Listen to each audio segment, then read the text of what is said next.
are you all doing today? Let me take this caption off before I say anything more.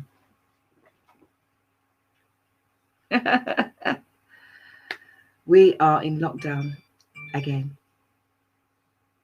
We are in lockdown once more. And man, it's taken a toll on. So before this show actually starts in about 7 or 8 minutes, I've taken the time to sort of go live first, just to sort of give you a synopsis of what this show is going to be about tonight. Please bear in mind that we're not telling anyone not to drink. Please bear in mind that we're in difficult space right now, and it's about lifting your spirits, because there's only so much down you can be. There's only so much you can only motivate yourself.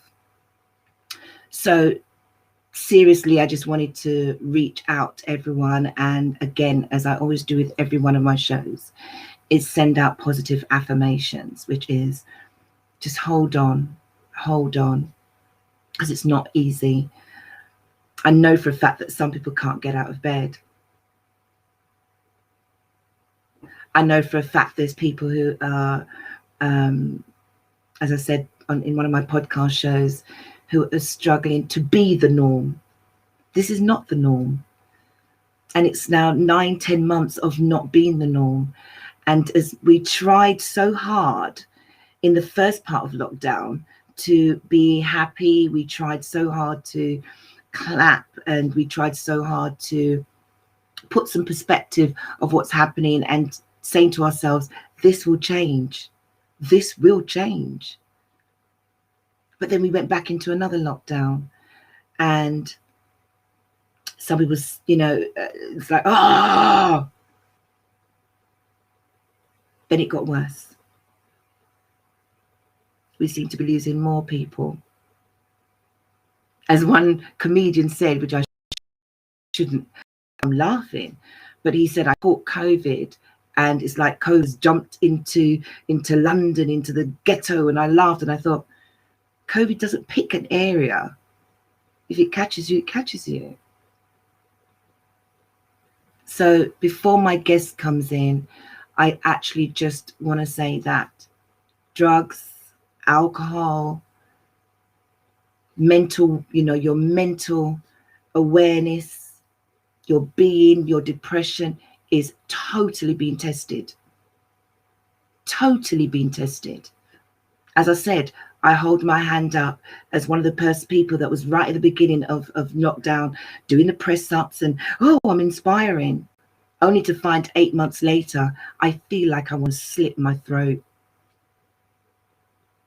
I can only stand in my truth.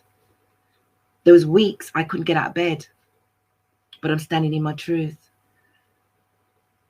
So when you see other people, doing well, and they're doing all this sort of thing on social media, or you feel that they've lost their minds, try know they're holding on. Try and know that that's the only thing they know what to do. So today, I just want to say to everyone, before we talk about alcoholism and people that's gone into sobriety, I am in sobriety. So I'm another person who's guilty. So I'm going to hold my hands up. My thoughts are with everyone around the world. I don't care who you are. My thoughts, and everyone's in my prayers every day and every night, is to keep you all safe. For the doctors, the nurses, the key workers, the front line, the school teachers, the bus drivers, let me tell you, for you to still be out there on the front line so that we continue, regardless of the government. And let me just say this. I know that we're sending out videos about Boris Johnson and Matt Hancock, and people think there's a conspiracy theory. I cannot tell you there's a conspiracy theory. I can't, because I need to keep myself sane. I cannot do that. And, so it's difficult. But If we don't know how, as us who are not in the government, we don't do everything, how do we expect Boris Johnson to know what to do? Like everything that we are talking about is all trial and error. So please try your best to listen, stay safe, and keep the distance. So without further ado, how are you all doing? Good morning, good night, good evening, good day. Welcome wherever you are around the whole world. I've got a fabulous guest that's going to be joining me at 7th. Well, I can actually see him. Oh, he's already in the screen room. Yay! So I've got off my pulpit now. Yay! And he's good. He's actually in there. I can see him. And before we get in, I'm going to play you something. Good evening, Queen. As always, Tash, I'm bowing to you. Bowing, as always. I'm going to play something to you. So please, we're here to, if you want any advice, please talk in the chat room. If you want to ask questions, Jonathan or myself, we are happy to answer. I'm an ex-drinker. I'm in sobriety. Everyone's different. I've read stories today that will break your heart. There's teenagers and there's people who are not coping with COVID, and they're falling out with their loved ones because of the whole mental state that they've got into about COVID is absolutely sky high.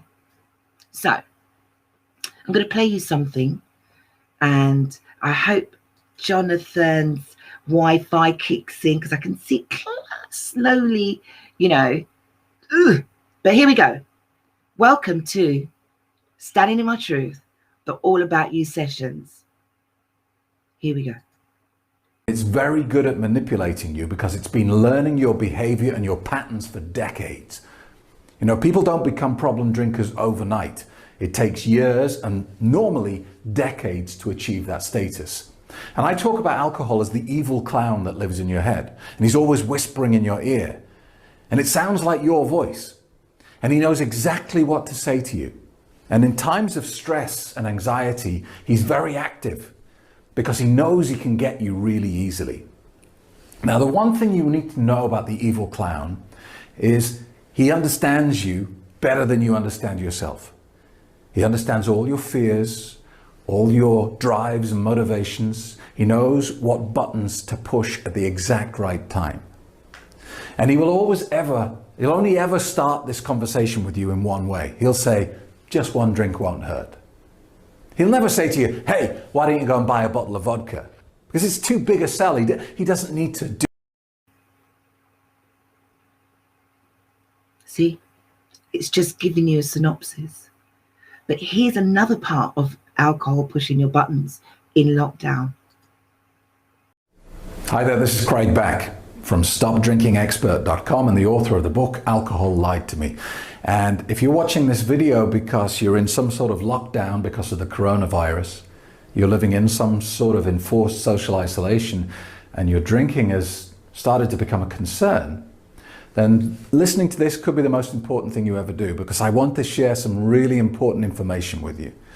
If that nightly glass of wine that you used to have when you were working in the day job has turned into a bottle, or that bottle of beer has turned into a six-pack, or more than that, or if you started drinking spirits, whereas previously you'd only have a beer or a glass of wine, then first thing I want to say to you is don't beat yourself up too much. Don't label yourself an alcoholic or a bad person or weak-willed or anything like that, because this is happening on a monumental scale all around the world, and it's all completely under the radar. It's all happening in isolation. And this is a very powerful drug. Make no mistake about it. I know that in the Western world we see it as this harmless social pleasantry. And it's advertised everywhere. And it's endorsed by the government. But actually, it's the second most addictive substance on planet Earth, just behind heroin. And if you're thinking, yeah, but heroin's the dangerous drug, I would never do that. It's only a glass of wine, Craig. It's only a bottle of wine. Look, It's true that heroin is exceptionally addictive and is very difficult to get off because the kick from it is very powerful. But heroin kills 200, maybe 250,000 people a year. Alcohol kills 3.5 million. So I'm not here to depress you. I'm just trying to say that there's so many different other things out there that can kill you. So hopefully that lifts the mind. But for those who are not strong enough to not understand how we've all got addictive possibilities in us, not everyone can give up. Some of us fall off the wagon. And it's worse that we're now in lockdown.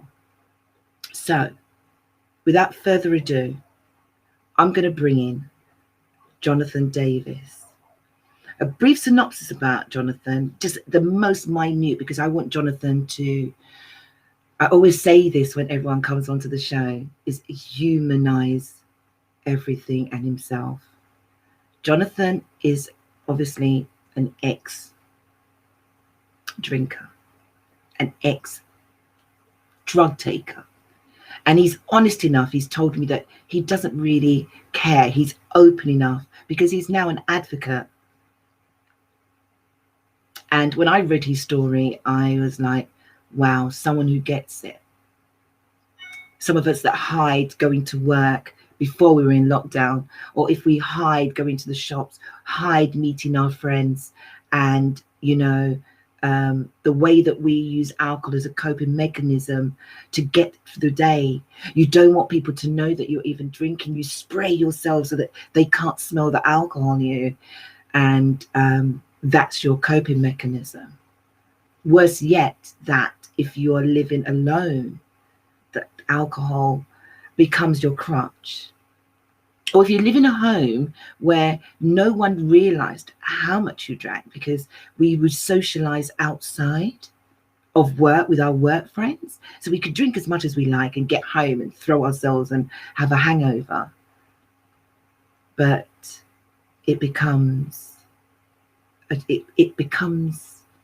normal. We normalize it. So Jonathan's been through that. And without further ado, I will now bring Jonathan Davis to tell his story.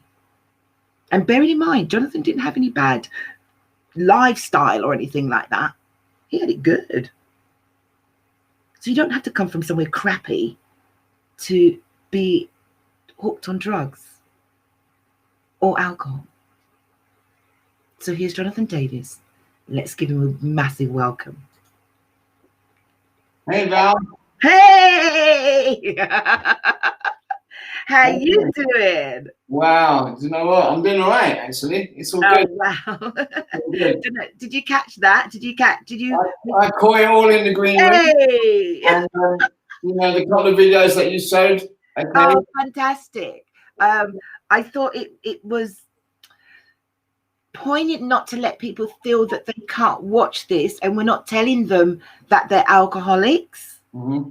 It was a case of letting them know, don't beat yourself up. Does that make sense? Yeah, you know, people, are you born an alcoholic? Who knows, right? Exactly. You know, you said something just at the beginning there, you know, I came from a background, right? You know, you don't have to come from the street. You don't have to come from a lord. It gets you. Absolutely. Absolutely. And, you know, the lockdown scenario right now, I couldn't imagine using and drinking in lockdown. Do you know, I said the same thing. You know, you seem to have gone, are you there? Move your hand. I can just about see you. Seem to have gone like, I'm here. Okay, right. Well, you're frozen for a little bit, but I can definitely hear you. Okay. But I totally agree what you just said. Lockdown is going to if your mental ability, your mental awareness is being tested right now. Could you imagine that the masking of it then becomes alcohol? I think, you know, at some point you cross the line, right? But you don't know when you cross that line. True. That for me is the danger, because in your deluded stature, Yeah. right, everything is fine. No one knows anything. You're hiding it really well. And I can remember when I eventually got clean, and I was quite disappointed when my family said, well, actually, we know that you were a drug addict and an alcoholic. Oh, really? I was like, how did you know that? Well, it's obvious. There was something wrong, Well, let's take a pin and let's go right from the beginning. Okay. With your life story. Here we go. So, Jonathan, you were born, and I love that. I love that. You were born. It's like, this is your life. Okay. You're from, I take it from you're a South Londoner, aren't you? Yep, originally. Yeah, and you got your mother Beryl and your father David. From what I'm told, I'm going to let you take up the story of your growing up in South London. Give me that. Kick me straight in. All right. So, born King's College Hospital, Denmark Hill. Doting parents, everything. Almost whatever I wanted, I got. Right. Is that good, bad, or indifferent? I've never looked back and said, well, this is the point that this happened, or this is the point that happened, right? They did absolutely what they could do, the best they could do. Everything was of the best, and, they had a good, my father had good jobs and did well, and my mother did, the household mothering bit, and I went to good schools. There you go. Wow. Okay. I remember you had some of these pics as well. And by the way, I'm on the right, yeah, not the left.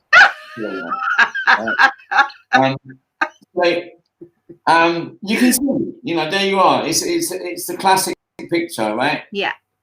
And yeah, there you go. Private school, uniform. And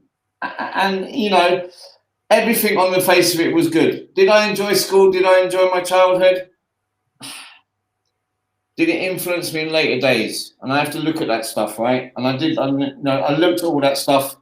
Okay, so when you say did it influence you, what was school like then? For me, did you go boarding school? Did you go boarding school? I went to a school that was a boarding school, but I didn't board, right? Okay. So they had these like day pupils. Right. Okay. Academically, was I any good? Absolutely not, right? But sports-wise, yes, right? And in my class at the time, or classes above me, was Martin Clunes. Right? Oh, really? Yeah. Oh, wow. You may know also Darren Hatch. Yes. Tony Hatch's son. Yes. Yes. And obviously, you then get the connections with Mickey Most and Nicky Chin and la la la la la, and all of a sudden you're in that bubble. Right. I keep forgetting I keep forgetting that you're connected. Connected is yeah. Anyway, whatever, right? So even at school, and I stayed on at school for the last year really to play football. That's really the only reason. There was no. I think a lot of them do, didn't they? Yeah. There was no other reason, right? Right. And at a really young age, got taken to Millwall Football Club, and I can remember. I can just see my mum and dad have joined in the chat as well. So I can remember, going to football. Enjoying that, being around footballers, all that good stuff that I enjoyed. And even up to now, I still do that stuff. Did you think something was missing? Was there still something missing, do you think? The missing bit for me is I was never very good at socializing. Okay. Right? So I would actually rather be on my own. When people were going on, cross-country runs and being in groups and going out and what have you, not me. I'd just go home. Okay. Right? Okay. So, at the age, I think I left school at 16 and a bit in those days, which is where as soon as I could get out, I got out, right? Yeah. And my father was in the media business, or public relations, journalistic type role. And, Was I good enough for that? I don't know, because I never tried it. But I went into the advertising business, which, you know, at that time, and I'm 57, right? So that was a while back, right? And at that time, you know, drinking and using was absolutely the norm. It was, wasn't it? Yeah, 100% the norm, right? And I have a few friends in recovery now who were back in the day, you know, ran the creative floors of these big agencies off their face. Wow. And, you know, and they got away with it. So this was in the advertising world. When did you join the advertising world? What year? I joined, it would have been, I guess I was 16. Oh, how old were you? I was 16 and a half. When you joined the advertising world? And I you know what my first job was? Delivering post. Okay. In the old style post rooms. Yes, yes. I read that. So I used to stand in this post room of a morning and they used to deliver 20 sacks of mail, approximately, and they used to have to sort it into trays. Right? A bit like Hong Kong Fooey. Yeah. Yeah. So I had to sort it into trays, and then you used to bundle it up and take it in a Sainsbury's trolley, right, up the lifts and along the corridors. That was what I did. I did that for 2 years, 2.5 years. Is that when you intermingled with everybody else, and what was their life like? They were always going out, partying. These are lifestyle guys, right? And you know, there's people like I think he's passed now, a guy called Len Sugarman. All these big advertising guys, you know, Don White. All these creative directors, and I was just a postboy. Used to chuck things in their, you know, chuck things in their in tray. But being how I was, I got myself involved, right? And I got involved with a couple of people who helped me in my career. The first agency I went to was a company called Foot Cone Belding. Yes. 82 to 84 Baker Street, right?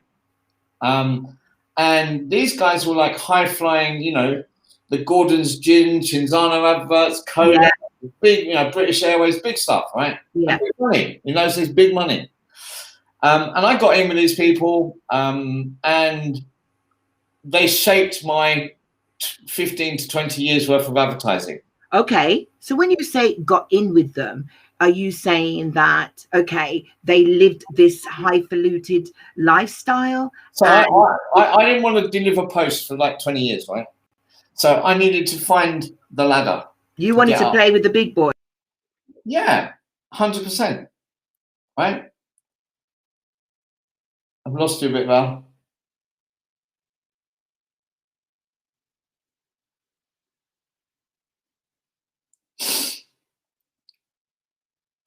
Okay, you're back. Fuzzled and fizzy.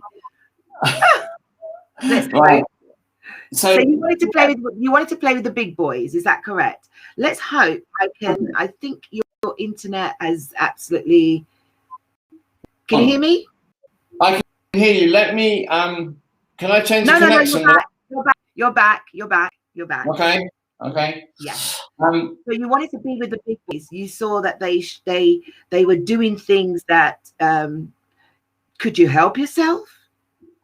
I wanted to get up the ladder, right? So to do that, I need to ingratiate myself with them.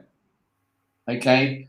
And, you know, I got a promotion out of the post room, and that allowed me onto the creative floor. Now, if someone appears at 10 o'clock in the morning in time for lunch, right, and then spends the next 6 hours at lunch, because that's what they did, I want to be part of that.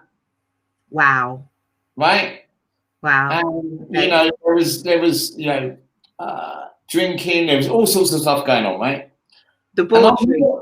I was a little bit naive, right? I thought, how are these guys doing all this and they can still work? Right? How much was you drinking a day? Do you remember?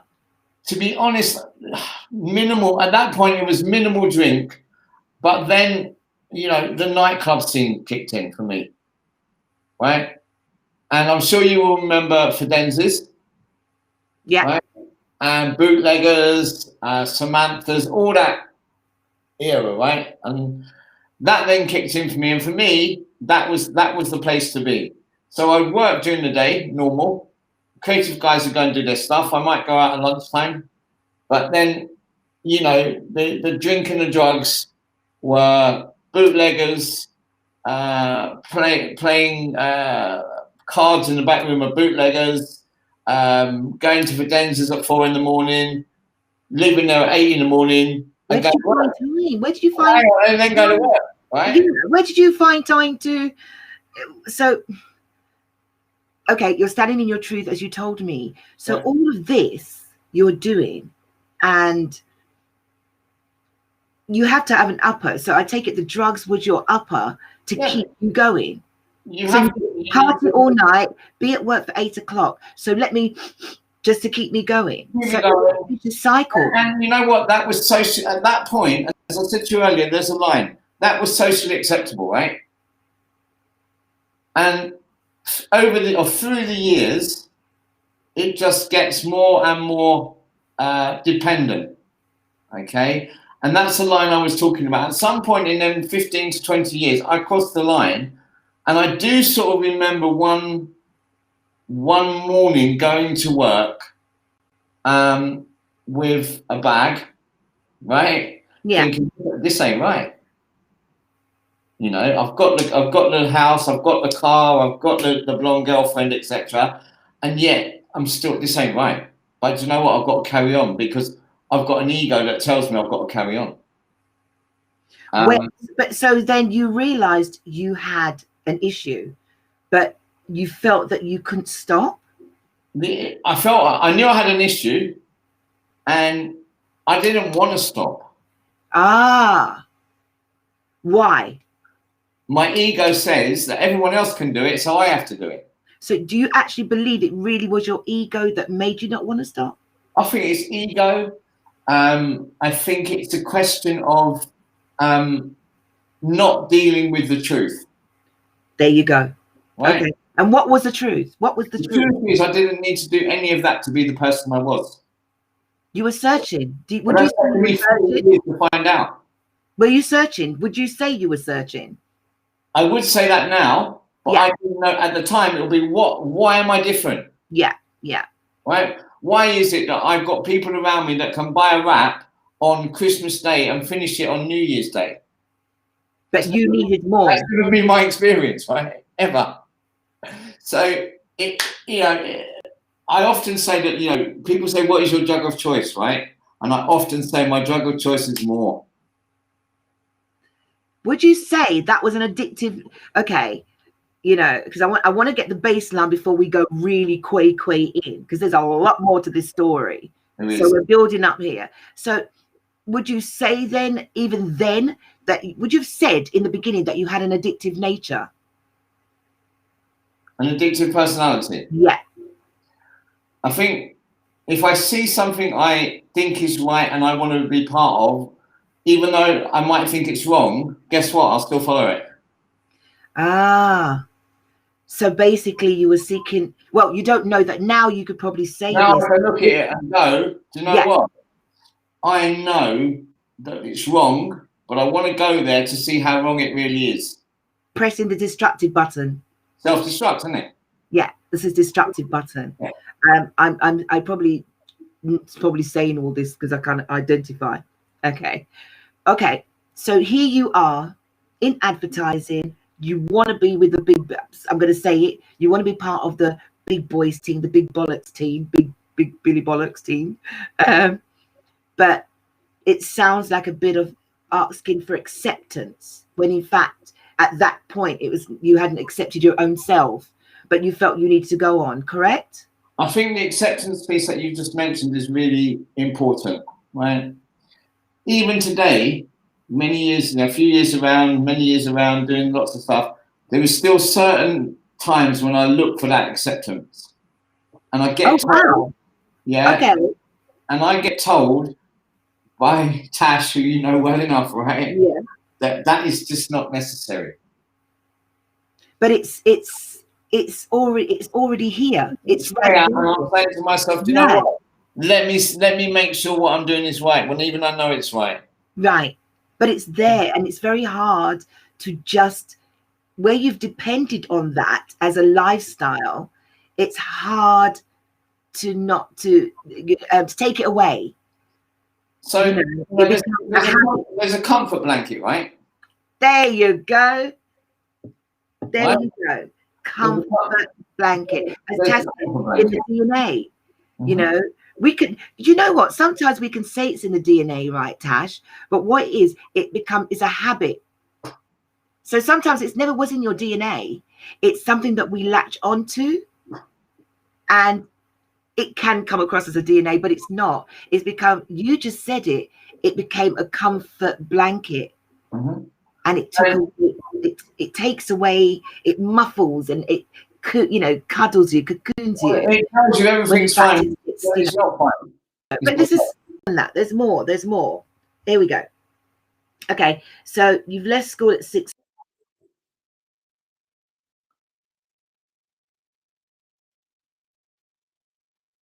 With Gordon's gym.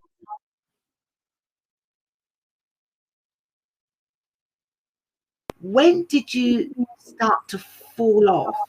When did the fall off come around? When you say fall off, Val, I mean, okay, what when the wheels start to come off, is so you knew that this is what you knew, that you had a problem. Yeah. You just didn't want to accept it, and you didn't sort of make any changes. When did the wheels, as you said, the wheels come off? I tell you when the wheels really came off was when I got clean 17 years ago, because I had to get to that point where not only did the wheels come off, but everything disintegrated. But you had to, but before you did the 17 years, what made you stop 17 years ago? Right, so that is a story in itself, because I had 2 bouts of cleanliness, right? Right, okay. I got clean first. Yeah, so I got clean because I was married to someone and I thought it was the right thing to do. I went into treatment the same day as Paul Merson. Wow. And in fact, in the same place as Paul Merson. Oh, wow. But both Paul Merson in the same bloody rehab. Imagine, right? Oh. Trying to save a relationship. He's trying to save a relationship. Right?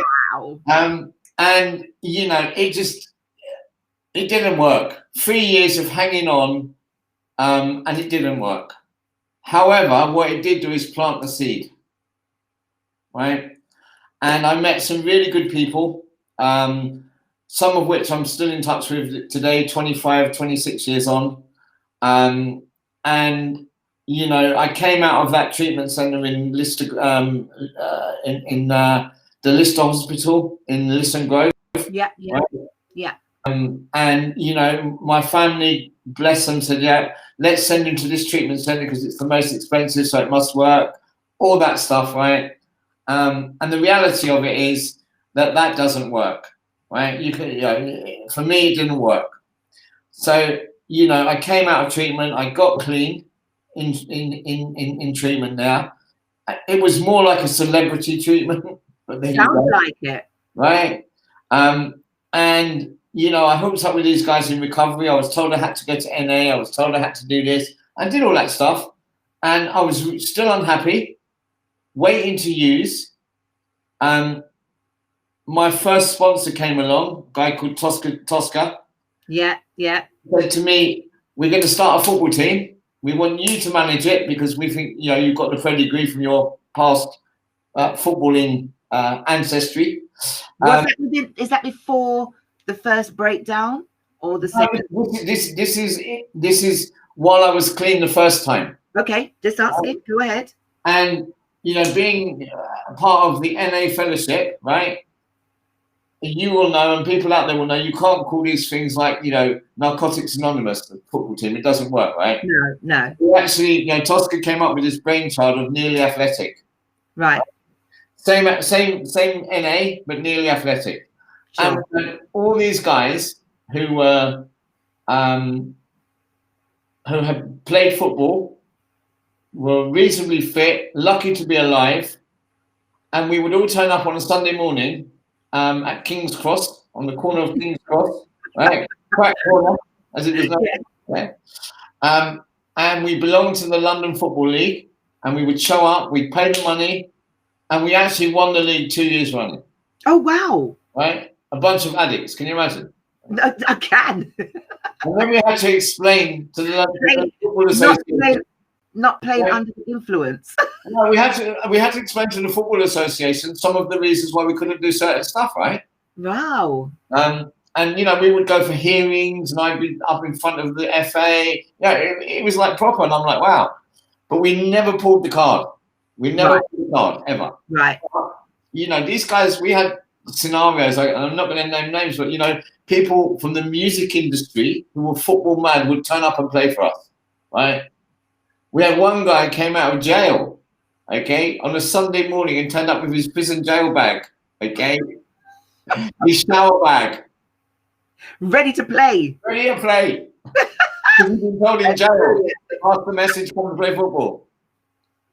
Okay, but within that team, you were all in sobriety. Correct, 100%. Everybody, no matter who joined that team, they had to be in sobriety. Yeah, exactly. Yeah. And that in itself kept a lot of people going, I have to tell you, in their early days.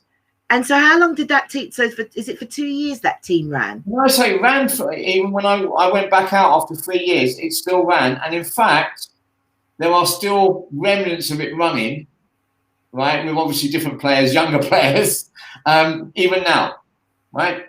So it's a long time, 25, 27 years. I know. So in that 17 years, so you stayed clean for the first, did you say 17 years? You stayed clean?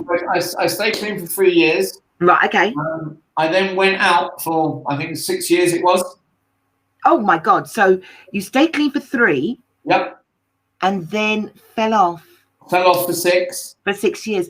Now, I read somewhere that, and I don't know, I'm trying to get this chronologically right. Okay. Did you know, from what I'm reading, you had tight squeezes with the law.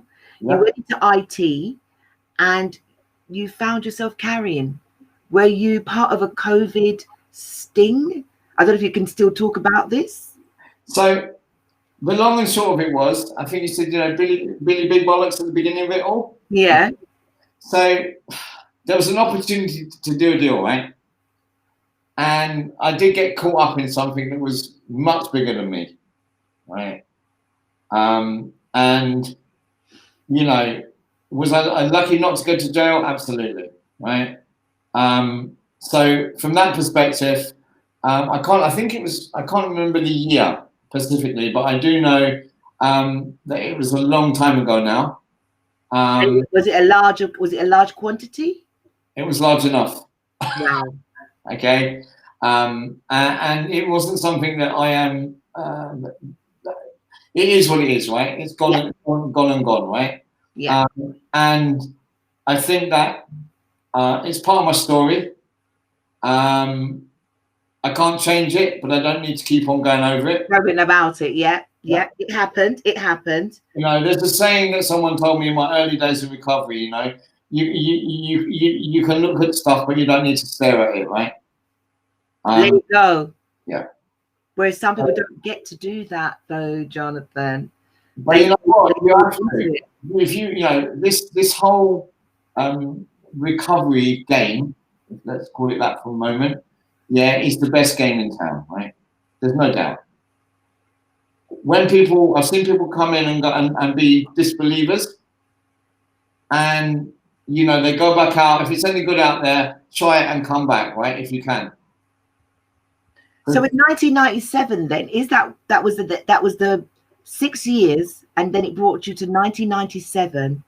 You decided to go into rehab for the first time and stay clean, correct? For 3 years.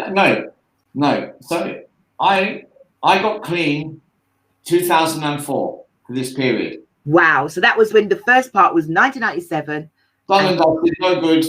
Back out there doing stuff, doing whatever, right? Wow. 2004 cup final day, right? Millwall supporter, boo! The only London team is Spurs, boo! Anyway. Well, okay, we can chat about that. Right? I'm more than happy to do. And in fact, you know what? I was talking to Tata just before this, and I said, you know what? Let me tell Val about my relationship with Kelly Sheringham. Right? Yeah. Okay. So anyway, we'll talk about that offline maybe. Yeah. But the reality of it is that in 2004, right? Millwall. The miracle was that Millwall got to the cup final, right? Yeah.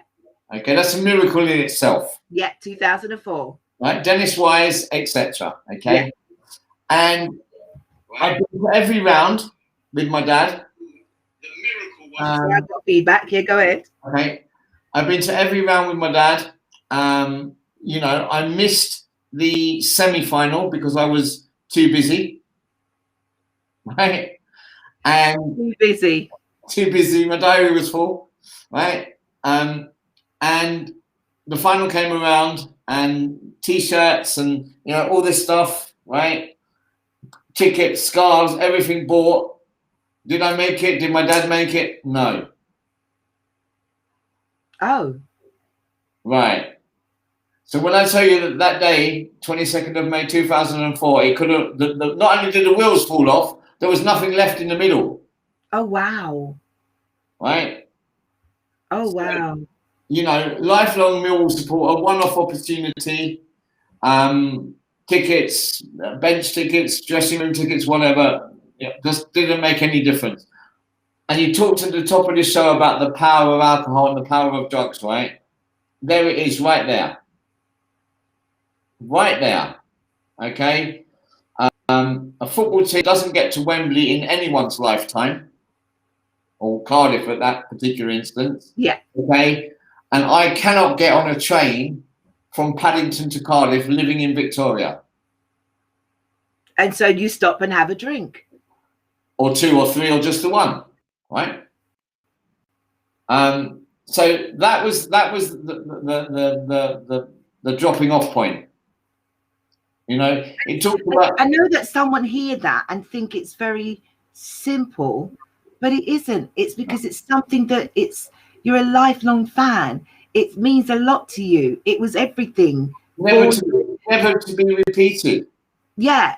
And you know, your father, it was just poignant. And do you remember I said earlier about that comfort zone and that inclusion? It sounds like that was taken away and you went into a spiral spin. The spiral spin, it was almost self-destruct at that point, right? Wow. I've got to show up, right? And knowing that I'm not going to show up. And I'm sitting there, I'm looking at the phone, I'm looking at the phone ringing, I'm looking at the time, and I'm just going, no, I'm too busy. So, you know, that whole scenario. And I have to say that, you know, I went into my second rehab 3 months clean. And that was a rehab down in Bognor Regis. I went through the whole Westminster Drugs Project fund, and in those days, and it doesn't appear to be available now, but this idea of being funded. Yeah. And I went through all of that. I spent 3 months. And the interesting thing for me, and this, you know, when I got clean, one of the paths that I used was the fact that I got introduced to Westminster Drugs Project, and a police officer in Paddington Green Police Station offered me a drugs referral.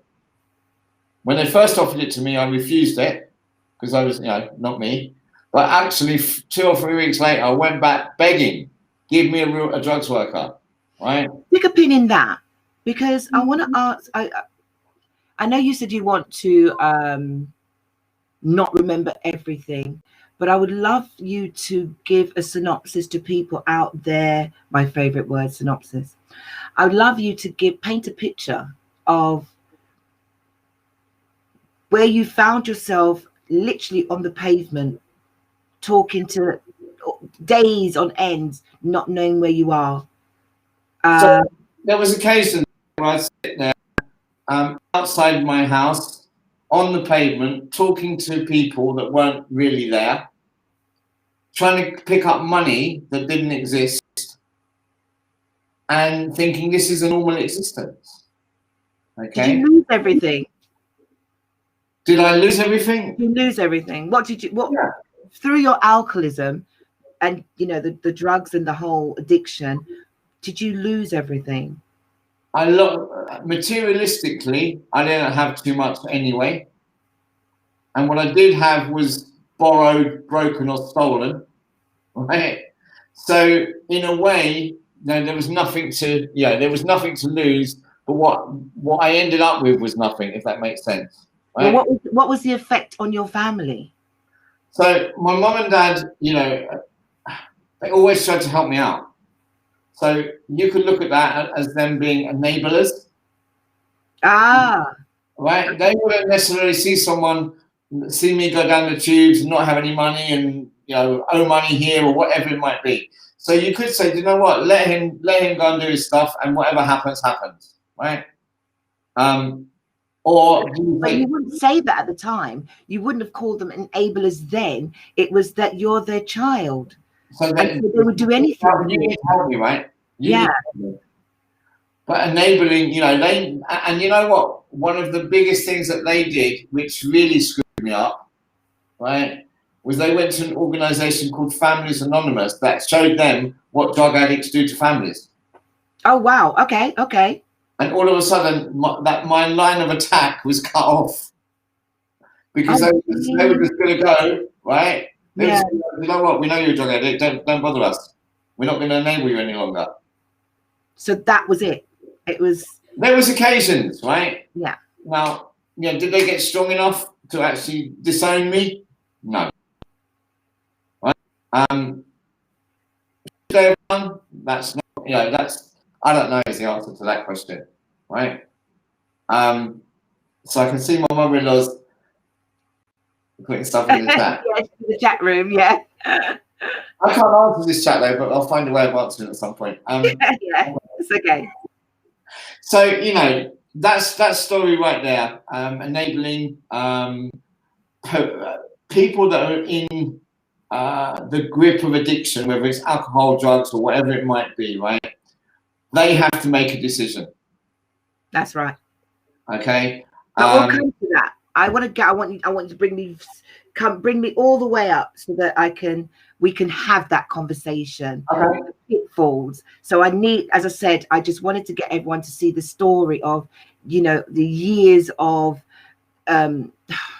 sorry, the way that I'm going to put it, the abuse that you put on your body, and why you felt that you couldn't stop yourself, but you had to come to a point where you asked for the help without the assistance of your family. Correct. So something had to give. Yes. Yeah, so what gave was that I needed to go to rehab and they wouldn't fund it. See, there you go. Right. So I had to, if I wanted it, I had to go through Westminster Drug Project. I had to go for interviews. I had to do all the things I was told to do. Right. And, as an alcoholic, drug addict, whatever you want to put on the label, right, we don't like to do what we're told to do, right? No. But no, we don't. And we don't like change. So no, we don't. Yeah, and finding a can of something or doing whatever. I was living. I had to go back and live at my mum and dad's. Right. I had to walk to meetings. I walked to meetings every single day. Even though they said have the car, I said, don't want the car, leave me alone. I got quite rebellious, right? And I said, you know what, I'm going to walk. I'll take some bus money. No, I'm going to walk, don't want your money, right? And all that stuff, which might sound a bit melodramatic, actually was all part and parcel of the recovery. Yeah, I was going to say, yeah. So the recovery really starts, for people out there that are listening and, want to know what it's like. It's much easier now, right? As soon as you stop using, drinking, lying, cheating, and being a thief, it becomes a lot easier, right? But it's not easy to do. No, because the lying becomes real. Yeah. The lying. I was told in treatment, my thing, I had a Scouser was one of my counsellors, right? And he used to tell me every day, James, your thinking's deluded. Your thinking's deluded. That's all he used to say to me every single day.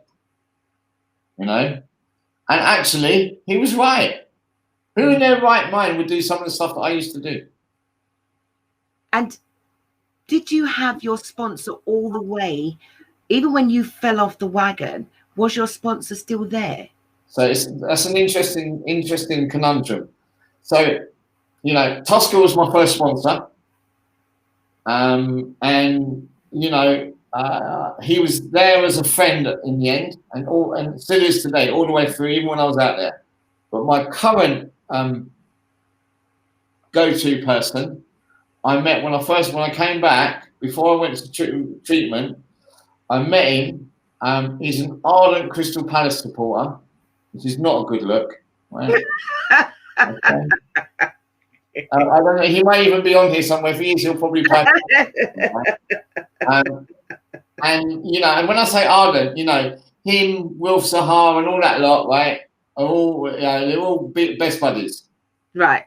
But he's been my go-to person.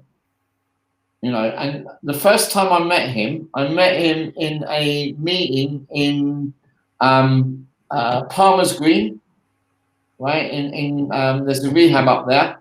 Struggling to remember the name of it, but it's up there. Yeah. And he took me to 3 meetings in one day. We drove around and across London, and he took me from the most awful Chinese buffet in Woolwich. Okay. Right. And I thought, if this is recovery, I've got a Crystal Palace supporter driving me around in a battered car to 3 meetings on one Sunday, and then taking me for a rank Chinese. Right. That was my introduction. But I have to say, on many occasions in my early days, they call him up, and he would put me straight. Yeah. What would you say is the hardest part of the recovery? Do you know what? Sometimes a few years around, it can get harder because the road gets narrower, right? And in early recovery, do I need to worry about work? No. Do I need to worry about anything materialistic? No, because I haven't got anything. So if I lose anything, I ain't got anything anyway, right? So all that stuff is easy. What I would call an easy recovery. Right. You've got nothing to lose. You just got to stay clean. Another really good friend of mine who really helped me in my early days gave me a runaround office job when I was waiting to go to rehab. And he used to say to me, all you have to do is complete rehab.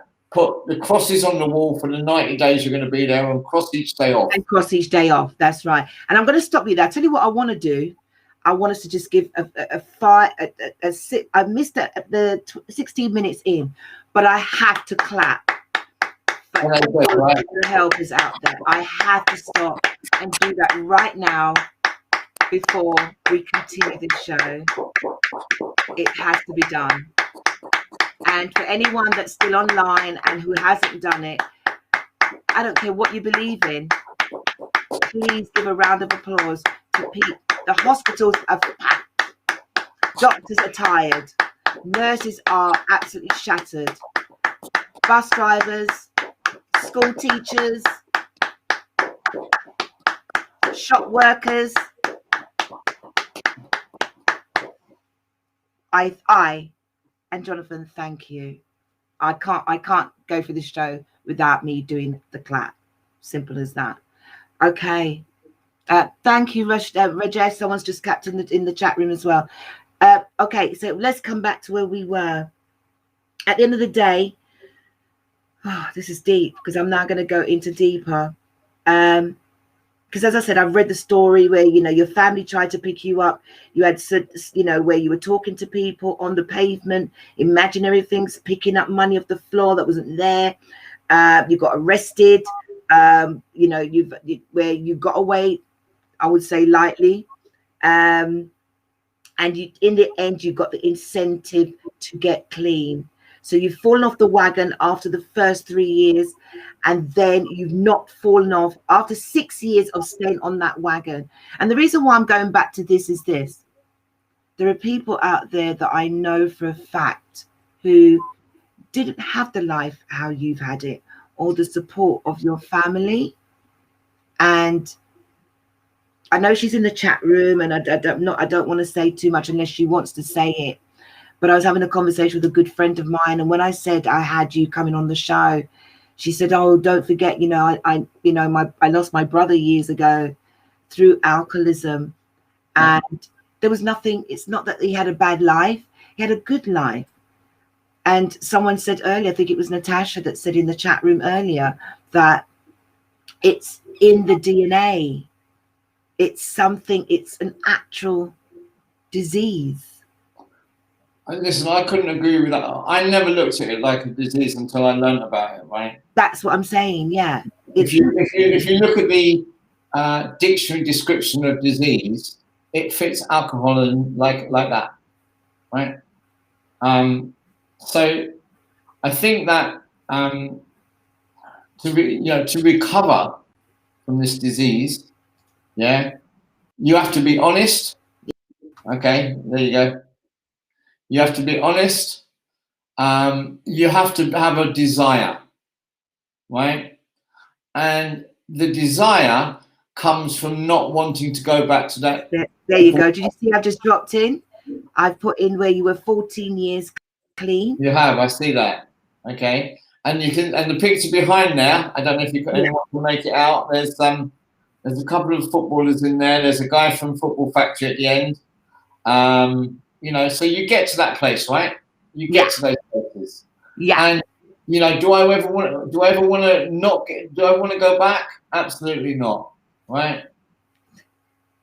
I had to put that one in. Okay. I love this one that your folks did for you. I think you got to 17 years here, wasn't it? Or 15 years. 15, I think that was. Yeah.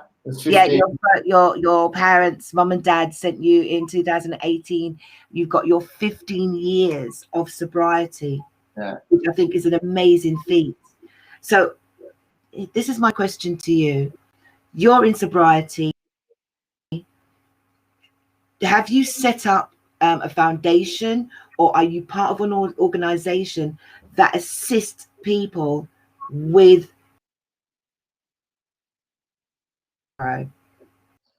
So I lost you there a little bit, Val, but I guess what you're asking is, what do I do to give back in some ways? Pretty much, yes. So for me, the work that I do right now, I love, so I stick with that, and that's commercial, right? I do sponsor people, and I have a like of sponsoring people that are in jail in recovery. Okay. All right. Yeah. I have a file in my cabinet, okay, of letters that I've received over the years from people in jail. And if I ever have that moment of doubt, if I go and read just a half a dozen lines off of them letters, it brings me back to reality. And have you had those moments? Yes. Wow. After 15, 13, 14 years. Sometimes, I have to tell you, sometimes, I say it to Tash, sometimes, you know what, it would be really nice to go spend a couple of days in rehab just to get out of this madness. But you can't. Don't want to. But do you know what? I'm gonna go on to Tash for a minute. Yeah. Right? Because I spent the first 12 years of my recovery on my own. Did you? So the only person that you had to get you through was just your sponsor? My sponsor, the meetings, and my work. How lonely was that? I didn't know how lonely it was until Tasha came along. Oh. Right? No, you're going to make me start crying. Sorry. That's right. Tell me more. Don't do that. Tell me more. Don't do that. So, here I am sitting in my house or flat in Chelsea, got a reasonably good job, done quite a few things. You've seen my CV, I'm not going to go into that. Yeah. That's like, that's commercial stuff. But, I've got a good living, right? I've got the flat in Chelsea. I'm in the middle of all the meetings. I've got the big Bens and all the rest of it, right? And everyone's going, wow, you're doing all right. And I'm like, yeah, but I'm really lonely. What do I need? Lonely world. Do you know what? It's horrible. So, you know, we met online, right? And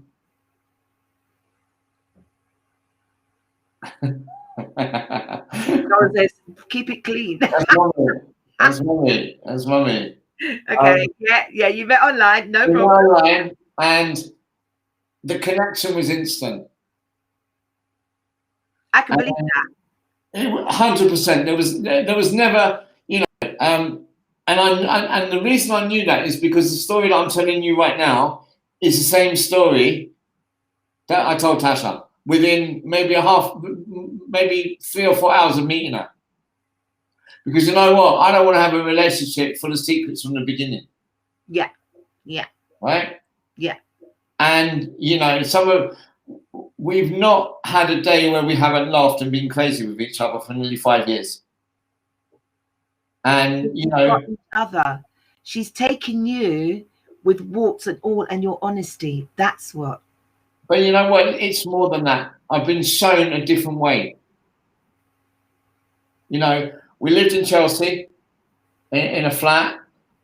One afternoon, we decided literally to pack up our belongings. Okay, this is I think I'm 14, maybe 13 or 14 years. I've got a good job. I've got a big car. I've got a house. Blah, blah, blah, blah. Tash said, I don't want to live here anymore. If we're going to stay together, I want to go on an adventure. Okay.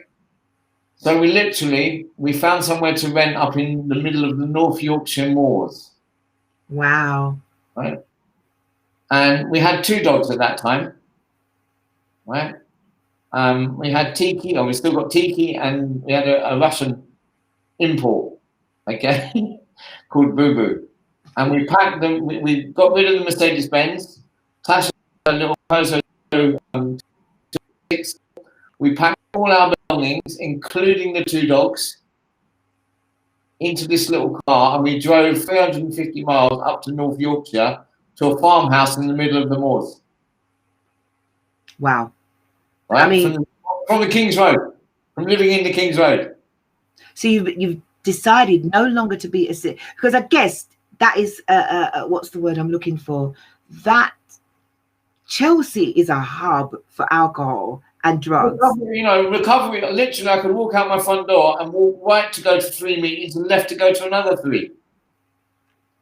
It's a lot. Yeah, but you know what? I lived prior to all this, part of my work, Val, I lived in Russia. Okay. And, you know, I used to go to the Kremlin every day. Okay. For a standard meeting. I did recovery meetings in basements in Moscow, in car park basements, right? Because it's underground. AA in Russia is like underground. So I know that I can survive. That's why for me, lockdown and recovery is actually not that difficult. Okay, this will bring us to where we are now. Yeah. So I'm going to give you scenarios. So we've heard you now go out and speak to people, or you do your utmost best to let them know, don't let go. Yep. You know, and why are you drinking? Because you have to, for people who, all right, let me speak it from my side, from standing in my truth. And I do have a copious amount of friends who we all were in the music together and we all drank. The one thing I can actually say is I've never tried, was it speed, MDA, cocaine. I've smoked weed. Sorry, it's out there. Those who really, really know me knows I've done a puff. But I've stopped smoking years ago. I think when I found that I was touring, and I'm talking about touring incessantly, it wasn't, oh yeah, I'm having the one tour here and the one tour there. It was a constant. I never lived home. I probably did 6 months out of the country, then came home, washed my clothes. It was gone again, and I've gone again. But I realized that I couldn't be smoking weed and doing that. I had to make a choice. And so I didn't really drink. I always found that if I said, I'm not doing that, then I'm good at that. I can do that. Not everyone's like that. but I knew there was something addictive about me. And all it took was me to push the destruct button. So I'm only saying this to pace a story for anyone else out there who can see two different sides of the story. That's your story with the alcoholism. And this is you now telling everyone how to cope. But there are people like myself who actually did press the destruct button and felt that they had to drink to get up in the morning and keep it moving. And we hid it well. The coping mechanism of it was we did it well. So there's the functioning side, right? You're a functioning alcoholic, doing well, you know, inherent in the music business. Very. People can sit there and, you know, I've got friends in recovery. I've lost friends in recovery that were in the music business recently, right? You know, one of them that was a DJ, right? Yeah. God rest his soul. Right. And, you know, to function in that arena, there is a perception that you need to be on the thing. Oh, right? yeah. But then you look at someone else, and you know, this is no secret, right? You look at someone like Eric Clapton, okay? Nutty. His best work's been done in recovery. See, I found that I wrote my best songs when I smoked weed. But then when I didn't drink, I wrote different songs of different clarity. Yeah. So I often you know, look at the lyrics of songs, right? So if I look at Mandy. Oh, right, yeah. Which originally was called Brandy. Right. Written by Scott English. Right? Brandy. Yeah. If you look at the words, it's all about you kiss me and you saved my life. It is. But didn't golden brown, that's the same thing. What was his name? Jesus. Right. So and you know, Hotel California. Yeah. Feeling, right? All these songs, right? I can see clearly now. Yeah. Right? But you see, people who when they see their idols singing these songs, they don't get it. They never stop to think. They think it's a completely different meaning until they actually read the biography of the person, or if the person decides to come clean about it. That's how you know that half of the songs that these writers from it's all from their dark experiences, right? But most artistic people are from dark corners. But there's also a lot of them that get clean, right? And then write those experiences. Look at Robbie. Yeah, this is it. Right. Let's come to today. Let's come into where we are in COVID. Let's take the music out of it completely. Yeah. We'll come to the music in a mo. But the government even said the other day that you couldn't get alcohol because, you know, I think you could only buy alcohol at a certain time in the shop. Am I correct? I think I heard something. I honestly don't know, because you know what? I don't listen to that stuff. I did, you know, I just, let me see if I can find it. So they're putting up posters like this everywhere. Everywhere you go, they're now, you know, throwing up posters like this, you know, telling people blah, blah, blah. Let me play this video to you, actually. This is someone coping with alcohol. I've been a chronic alcoholic forever. I drink to forget. I drink to just not feel anymore. I wake up in the morning. My first thing is I look in the fridge or I make alcohol, and then if I can't find them, then I panic. I drink one of these a day, plus whatever I can find that I forget that I stashed somewhere, and that happens a lot. Liquor store's right over there. Show me your hand. Do they always shake like that? Yeah. All the time? No. It's because I haven't had enough. It'll calm down after this one, I think. I think it will. Like when it gets really bad, I get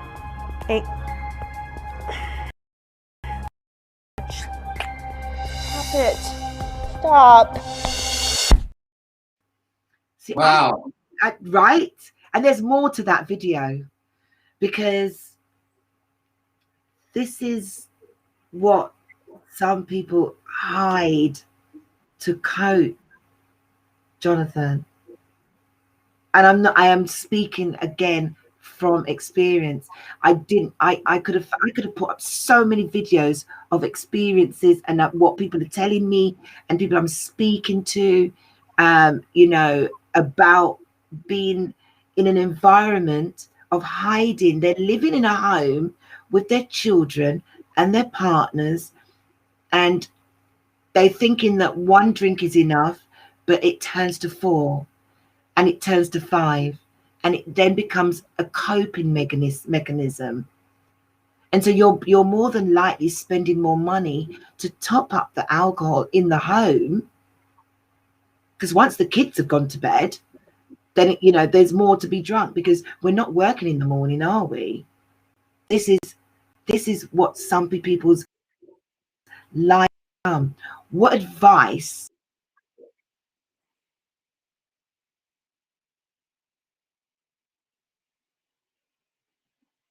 I've lost you, Val.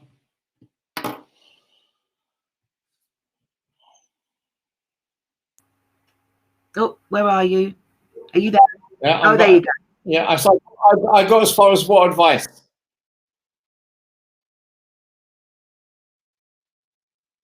Knowing that they're hiding, and they don't, So and not accepting that there has to be another way of trying to keep their mental state together. There must be another way that I have to hold on and not use the alcohol to be the coping. So I can only speak for me, right? And also, you know, I know from experience that, you know, it can be quite dangerous just to stop drinking. I'll play right? that in a minute. Yes. Yeah. But what I can say is that there is another way. And the other way is to get honest with yourself first. Amen. Right? Amen. And stop hiding from your shadow. Wow. Because people at home in COVID trying to stop drinking, it looks like a mountain. And you need to bite these things off a little bit at a time. You know, I've had scenarios where I've spoken to people recently, told them that it'll be okay because that's what I was told. Did I believe them when I was told? No. But actually, it is okay, right? Or it was okay. So that's the message of hope that I can pass, right? What I can tell you is that stopping drinking straight away is dangerous and it needs medical intervention. Not my business. I'm not a doctor. If I told you that, and I did get told off by my friend, my mentor, my everything in my world, apart from my family, if I didn't go to AA. I just said, this has got to stop. Yeah.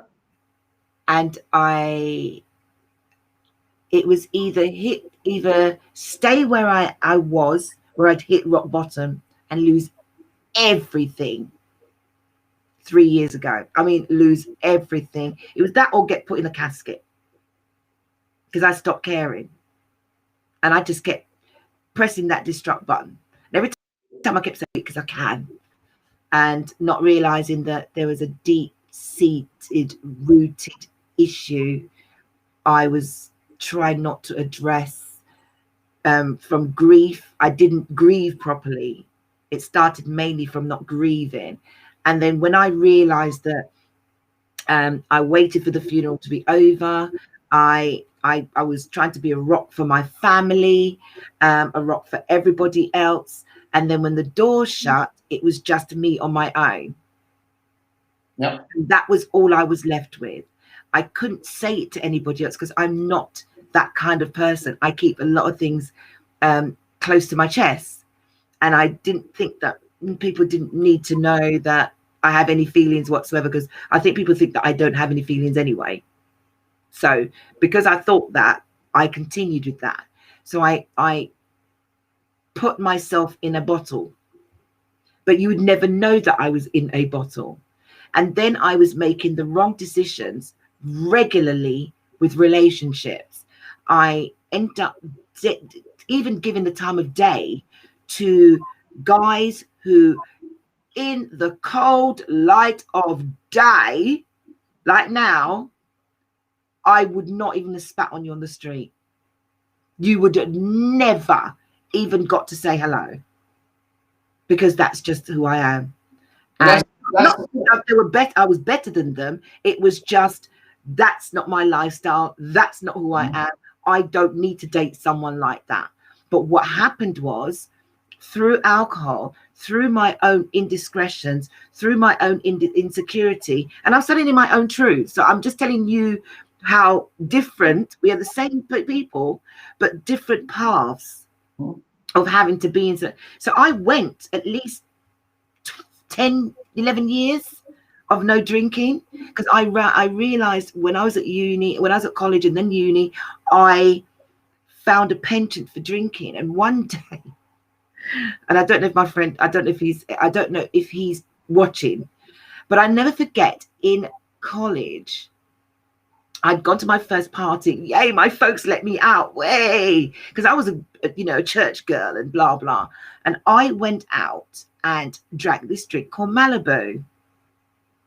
And I thought, well, I'm so fly. I'm drinking Malibu.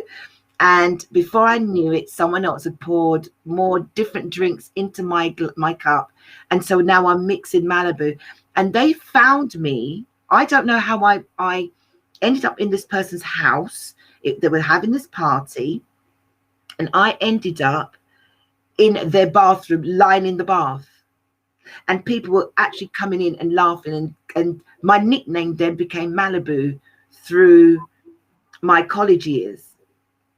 I laughed it off, and it made me stop drinking for a while. I realized that I couldn't drink, and I didn't understand, why is it that in my whole family, well, my dad's a drinker. Let me just say now, my dad is a drinker, but my mum wasn't.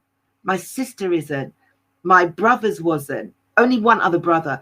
But I couldn't understand why me, out of everyone, drank so much. So I stopped. And then when I did, I'm just giving you addictive personalities. And then I smoked cigarettes. And then I met someone who said, stop smoking cigarettes, man, smoke the weed. And so there I am listening to this guy like an idiot. And so I got hooked on weed. And then I said to myself, oh, I can't do that. So I stopped drinking, stopped the weed, met this guy, and I thought, yeah, my world is now set. And then I got into the music industry. Everything stays straight. I'm not going to say, I can't say all the things that went on within the music industry, because they say what you do on tour stays on tour. Yeah. So it doesn't matter what I've seen, where I've been, who did what. We had a great time. I can only speak for myself. I just didn't touch any form of any other drugs. And even though I mixed around with those people, I don't knock them for doing it, because that's their fun time. I was just clean as a whistle. It took a breakup of my relationship and then a death, all in together, all at once. And I went off. That was it. I lived in a bottle. There was times I think my neighbor told me this about 3 years ago.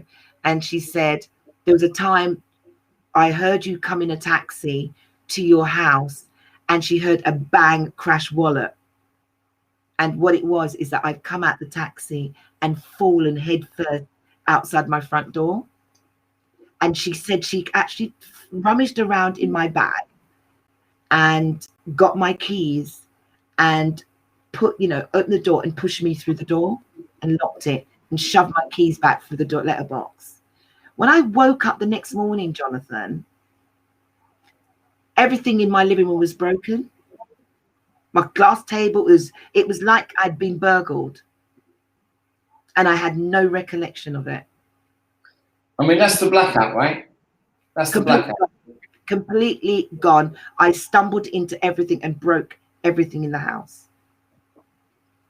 You know, there is the element of hope. You know, we can talk about the eventualities of the path.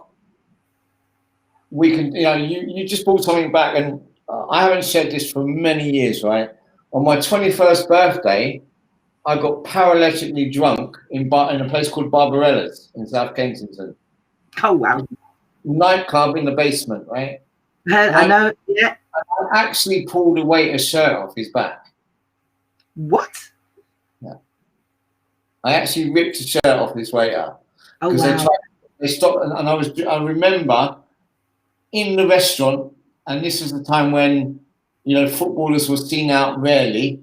There was John Bond, who was at the time, I think he was managing a team. There was his young son, Kevin, who managed as well, and a couple of other footballers.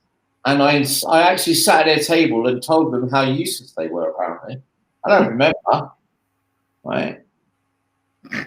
Sorry, I don't need to laugh. That's what happened. I was, and I was told that afterwards. And I got carried up the spiral staircase. My mum and dad came along to collect me, took me home, and the next thing I remember is waking up in their house. See, so we've had similarities. I mean, I went out to parties and just completely, by the time I got to the parties, these were some serious skullduggery parties. So another thing is, when I was in the music industry, I didn't go out in the circle that I got used to of lately. So because I was too busy doing music. And then when I came back to a certain genre of music, I then met people from my past, and they were going to like all these house parties and stuff like that. I'm like, oh my God, this is really great. And I'm going to go and I'm going to have a really good time. And it turns out that it was, God forgive me, and sorry to all the people that I've raved. It was like one of the worst things that I could have done. I should have just stayed within my own lane or stay within my own circle. But I can't say I regret, because I met some really lovely people. But what I found was that where I drank, nobody was prepared to help me. What they did do was laugh at me. But you see, the thing is, the difference that I am now is this. I knew it then. And once I got clean, I made sure that the same people that I were cohorting with then, I make sure that I don't if I go into the same venue and I see the same people, I don't greet them. I don't feel that I need to greet them. All I know is that I'm a changed person. I changed for myself, because the way they saw me then, they are not seeing me as the one that doesn't drink. They still live with that old reputation of me. And so, I mean, I used to be in parties where I'd be standing there and crying. I've been to parties where I've seen other people crying. And what I would do is, by this time now, I'm not drinking. And I'd say to them, do you want some water? Would you like me to escort you outside? Would you like me to talk? What is it? What's bothering you? And I don't know them.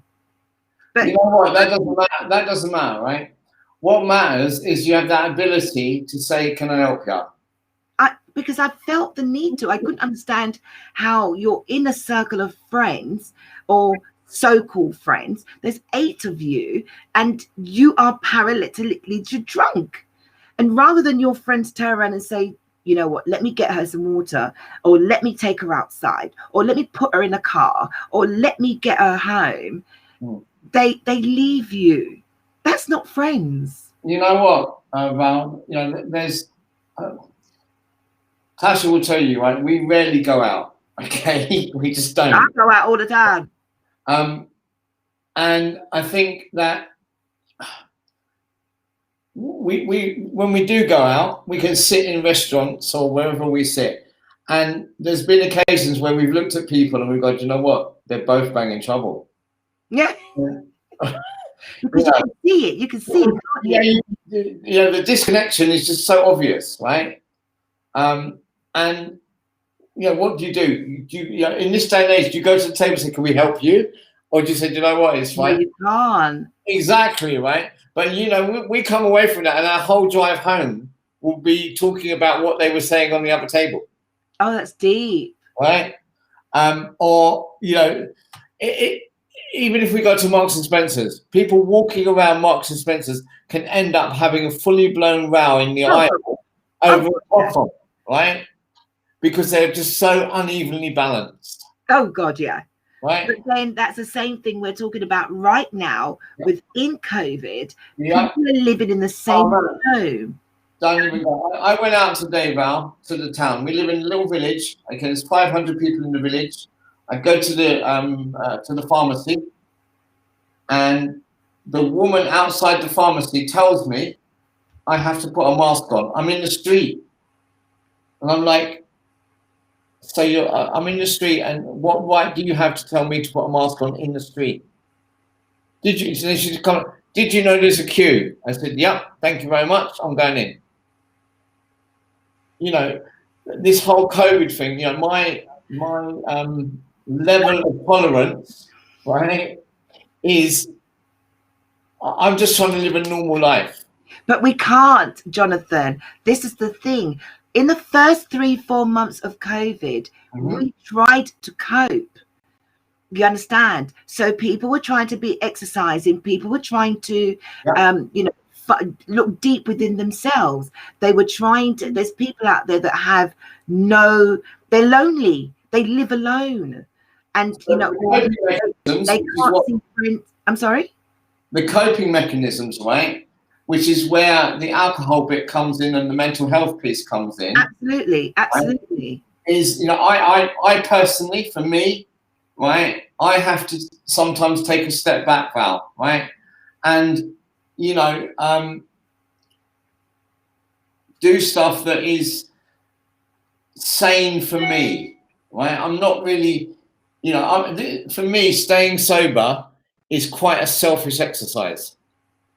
But you have to. Right. Because you know what? I'm protecting Tash. I'm protecting everything around me that I've built up in 17 years. Right.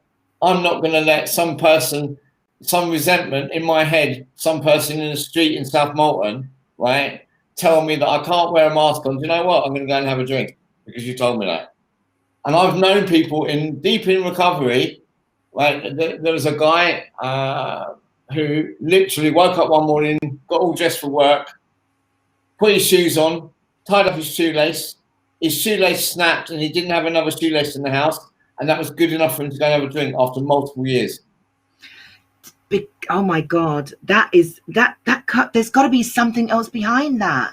That tells me that build up. Yeah, but that tells me that, you know what, this is all about standing in your truth, right? And the truth, and I said to Tash a few years ago when I first met her, yeah, this is my truth. That was what I said to her, right? And it's come back to haunt me with the title of your show, which is fine, right? Sorry. No, that's it. It's good. But, you know, my truth is very, very simple. If I have a drink or a drug, all bets are off, right? I don't know how long, where, for how long, with who, in what country. You know, I've got friends, and Tash will recognize this. I have a friend, a very good friend, right?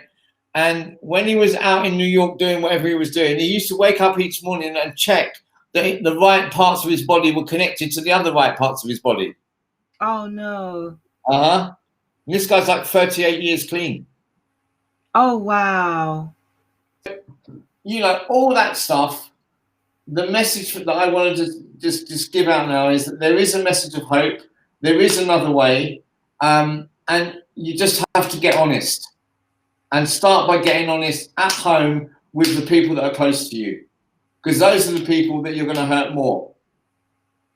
And if they're already hurting the people around them, what the advice you would say to them? To step out and speak to somebody else? Third party intervention is, there are, I think you flashed it up before on a card, there's every conceivable helpline. I think we had a conversation, what would you do before mobile phones and texts, right? We did, didn't we? Yes. Yeah. But now you have that facility, right? And you have the ability to make a phone call, send a text, join a group, all that stuff, which in the early days of my recovery was like a phenomenon. People only had mobile phones if you had enough money, right? True, but now it's normal. A common thing. If you haven't got one, that's not normal. Yeah, that's very true, because even I think, how come you ain't got a mobile phone? Come on now. Well, and the one thing I'll finish on when you talk about mobile phones, right, is that since I got into recovery, since I've been clean, I've had the same number for 17 years. Right? That was never my aspirations when I was using, right? You're too funny. Stop. But okay, so you're saying to everyone not to give up hope. Yeah. And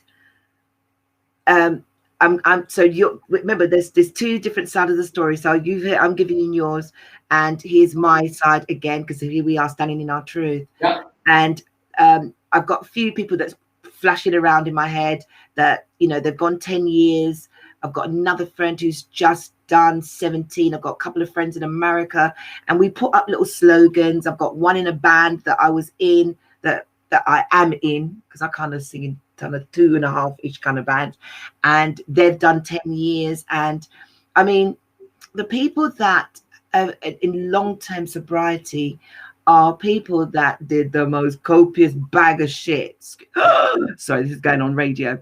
A lot of, some things that, Jesus. But when you see them now, their clarity are not like that. And the only reason why I'm saying that now is it's people who have experienced it. If you know that person is no longer an alcoholic, I think those are the people you should, if for any reason you feel that your drinking has become the way over the limit, is to reach out to those people. Yeah, I mean, you have to check to sober people, right? Yeah. Right? You have to do that. There was a statement the other day, I don't know if you saw it, from Sir Anthony Hopkins. Okay, yes. 43 years sober, right? Comes out on Facebook saying what a marvel sobriety is. 43 years. Now, but not everyone can get there. No, but the point is, Val, that you have to do it a day at a time, right? If you think, you know what, I'm still going to be sober in 30 years' time, that for me, right, doesn't really wash. Okay, I'm going to give you a youngster then. Just recently in COVID, there's a youngster, and I should have put that video up for you, actually. There's a youngster who lives at home. He's only 17 years old. No reason to be taking drugs or drinking. But his mother's mental state went through the roof with COVID. She was cleaning excessively. It was on Channel 4, and she was cleaning, and it was like everything. And she got to the point she threw out her 17-year-old son because she just couldn't deal with the fact that, oh my God, I'm going to catch COVID and my son needs to leave the house. You throw your children out because you genuinely believe that you need to. She just had to be in a house by herself.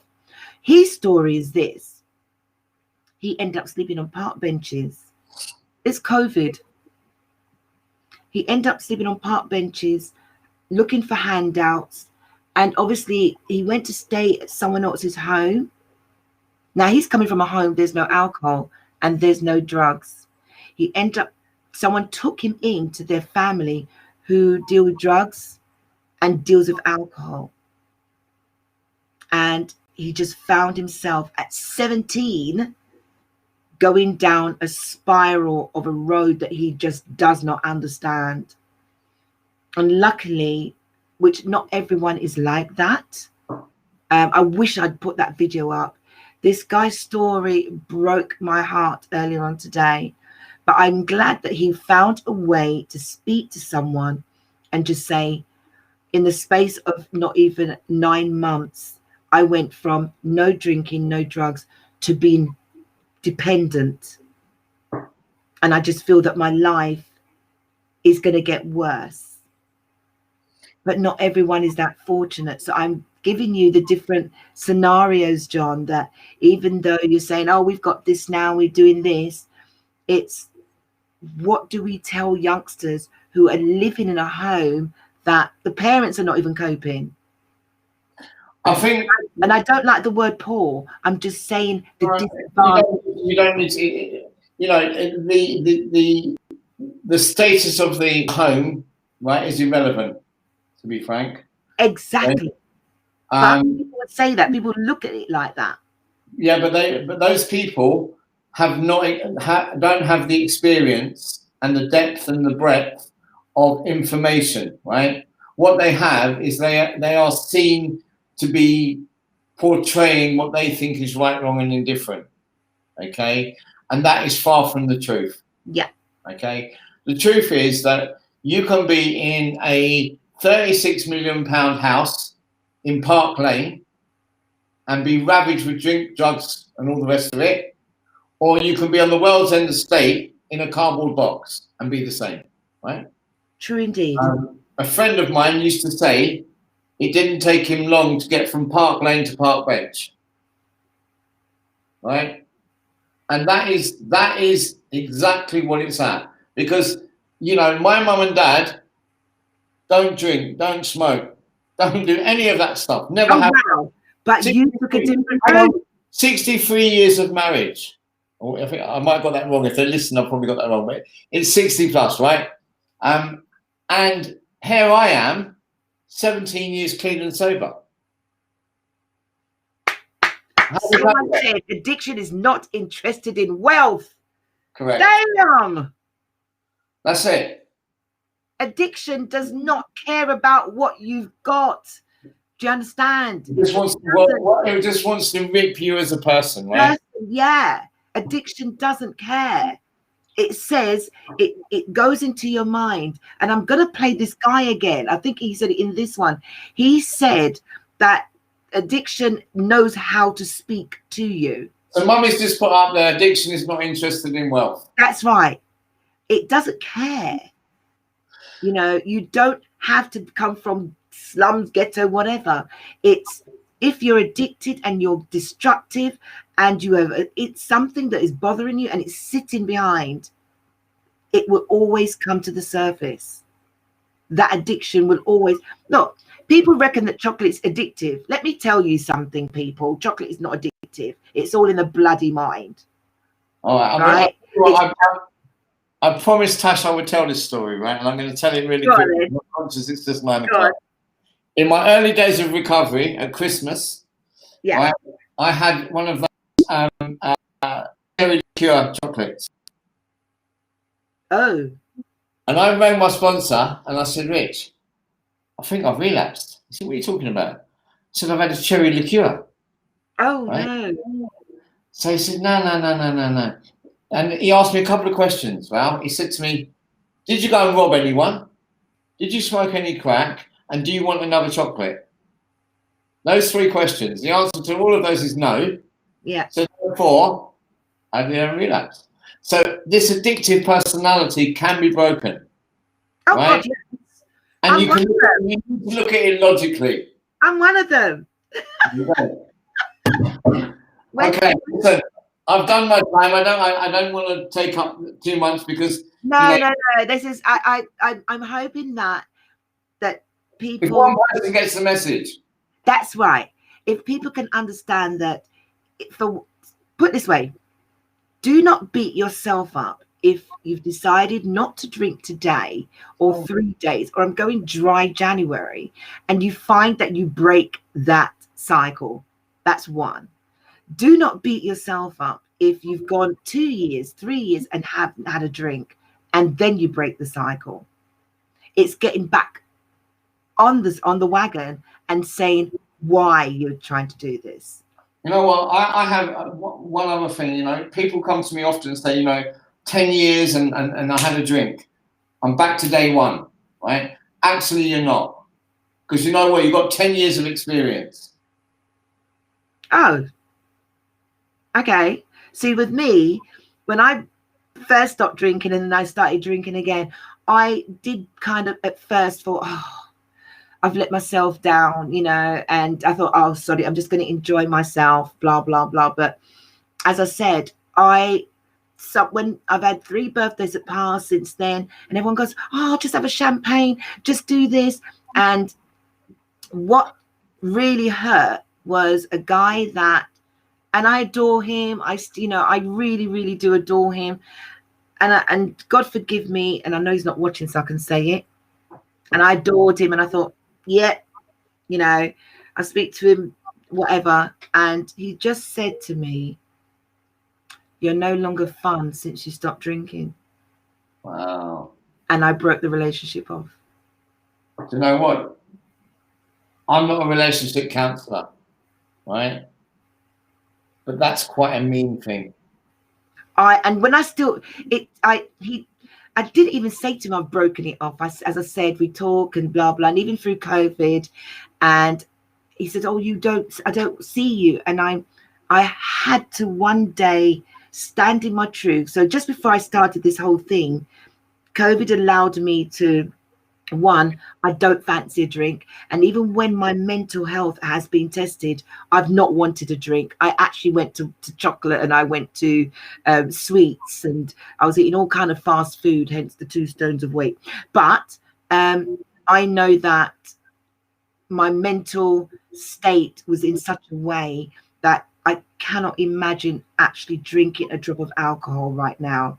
Because if I feel the way that I did in the last few days or the last few months, and I drank alcohol now, I might as well forget Corona. I might as well just book the coffin, because that's where I will be. It's not a two-way street for me. Do you understand? But as I said, there's many times he and I have gone out and everything else, you know, as I said previously, coming up to the last 6 months, and don't you want to drink? And he can 2.5 years later, you're still up. Do you not want to have a drink? And in the end, I phased him out, and he would bring it up, and I just phased him out. Why? I phased him out, and what Tasha just said to you. Sorry. See what Tasha just said. What's that? Probably meant that you were easy to control when you weren't. So, absolutely, that's exactly it. Do you know what I mean? The D head word, yeah. At the end of the day, I guess I was this party girl and everything, but I was always a party girl without the alcohol anyway. But misery loves company. And even now, he would just say, God, you know, you just become so serious. And I'm like, no, I always was. It's just that when we got together, a drink would always be there. Yeah. And it became our crutch. It was our crutch. Once I stopped drinking, I didn't need to have that as a crutch, have a conversation with you. Yeah, sobriety gives you lots of things, right? And, you know, they talk about the gifts of sobriety and so forth and so on. And I have to tell anyone out there that's listening that, you know, maybe sober but struggling, right, for COVID reasons or for whatever other reasons, right? Because you know what, you don't actually need COVID to struggle. You know, as in recovery, yeah, you could. I can have a bad day in recovery, yeah, but you know what, I don't have a drink. There you go. And there you go. This means dealing with stuff, and you know, I'm very fastidious about things in my life right now. You know, and I have been for the last however many long. If I have a responsibility and say I'm going to do something, it's done before it needs to get done, right? Yeah.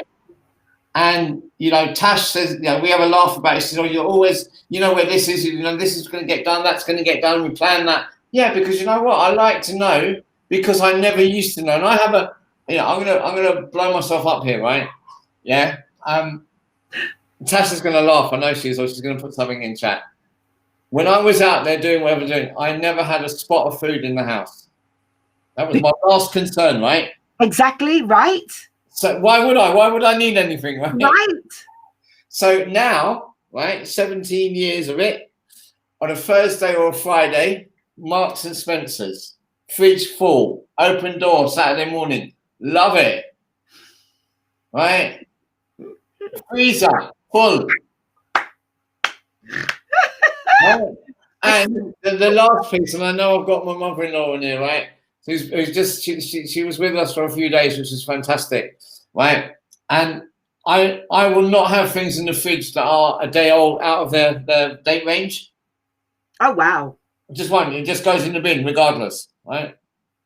Now we've been studying this. When we go to Marks, they only now have, right, certain time spans on packaging, right? So the other day I did something. I put something in the rubbish, and I got absolutely coated.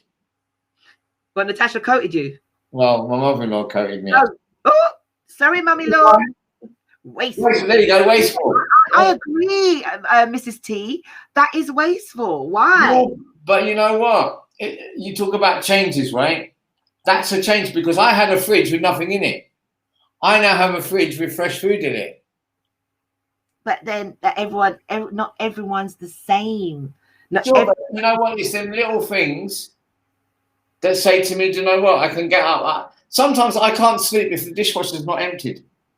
See, you definitely got a bloody addiction. You got listen, I know that I'm wrongly wired. Personality. Listen, I know I'm wrongly wired, right? I know that already. Okay. And all that drink and drugs did for me is make the wiring even worse. It's funny because I said the other day I was talking to another friend of mine, and we were laughing about Scorpios. We're just going star signs, but then we're talking about alcohol to do with the star sign. And he was saying that, people are always saying that Scorpio people are like very difficult and or we can be very lovely at the best of times, but we are wired differently. And I said to him, so he goes, I don't know how you managed to drink for so long, because I can see where your madness came from. Because, if you're already like, way, and then you're drinking on top of it, it just heightened that personality. And some people get it and some people don't. So, we're not here to be actually going on about myself per se, but this is us having a conversation for other people, hoping that they can relate.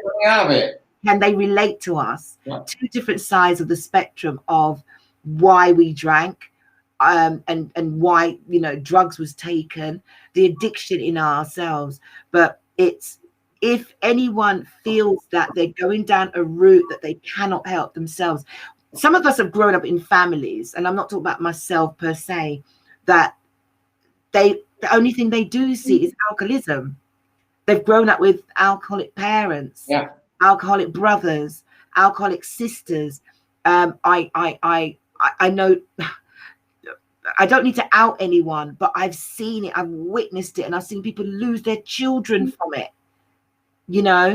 And I wish I could say, when I hear people talking and go, oh, she's a blah, blah, oh, he's a so-and-so, I'm thinking, why don't you just reach out to them? You're sitting here talking about them. They need help. They need your help. So stop looking at someone who is a drinker. And if you feel that they need to be spoken to, it's a difficult one, but pull them to one side and just say, sometimes action, right? It's about action. And if people aren't prepared to put that action in, they're not going to get anything out, right? And, there's ways of approaching people. Families are always difficult because you'll end up with confrontation, right? Yeah. Yeah. And sometimes you need a third party intervention. Sometimes it will be a counsellor. Sometimes it will be the law, right? Somebody else needs to intervene. There's a very good friend of ours who maybe you don't know how that connections work. But she's a singer, and she lost a brother to this addiction. And she has another brother that is on the fringes of all sorts of bits and pieces. And you know, you go to him and you say, Trevor, do you know what? You're wrong. She's gone to him many times. I go to him and say, Trevor, you need to go and to sort this out or do this or speak to these people, come to a meeting, whatever it might be. And you know what? Eventually, he did. But it took, you know, she couldn't do it. She tried. Because siblings are a lot harder. Having it, man. My sister, and I don't care if she's watching, I had this conversation with her the other day. Sometimes we speak and sometimes we don't. We have lengthy times where we don't have conversations because I'm doing my own thing and she is. But COVID has probably drawn us a little bit closer. I would like to think that COVID has drawn a lot of families closer. And I think it became habit.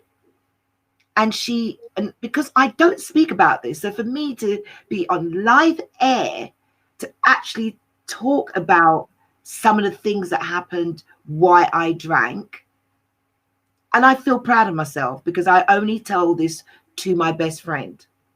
My best friend knows this. Not everybody else knows. But I felt that if I'm going to stand in my truth, then I need to tell some truth to go with it. It's no point having all of this if you're not going to be truthful with yourself, because we come from, and I'm talking about, I can't speak for white people or anything, but I can only speak for generations of Caribbean people, and they can curse me if they want, but we are too damn secretive. We are a nation of secretive people. We've grown up with so much lies and demise and mixed children outside, and how some of these women kept their families together when the man was still playing out there is beyond me. But do you know what, Carl? I'm going to stop you 1 second. White middle class is the same. Well, see, I can only, as I said, I can only speak from you can't talk about, your family, your brother, your son's an alcoholic. Do you know what? We're not inviting you anywhere. Right. So you've got that one person. And going back to my sister, which was, we would just have a conversation, and she would always, I know, bless her, I know she doesn't, I don't think she means to, but there was always a dig. It was always, oh yeah, you're going to have another drink now, ain't you? And I had to turn and say to her, literally pull her up and say, I drank then, I don't drink now. And I'm going to ask you, as my sister, to cut the hell it out. Not that it's going to make me drink. It's just that for me to tell you that I've gone through sobriety, I've hit rock bottom, I have almost lost my family, and I'm bringing myself back to where I am right now. I don't need you to be one of them.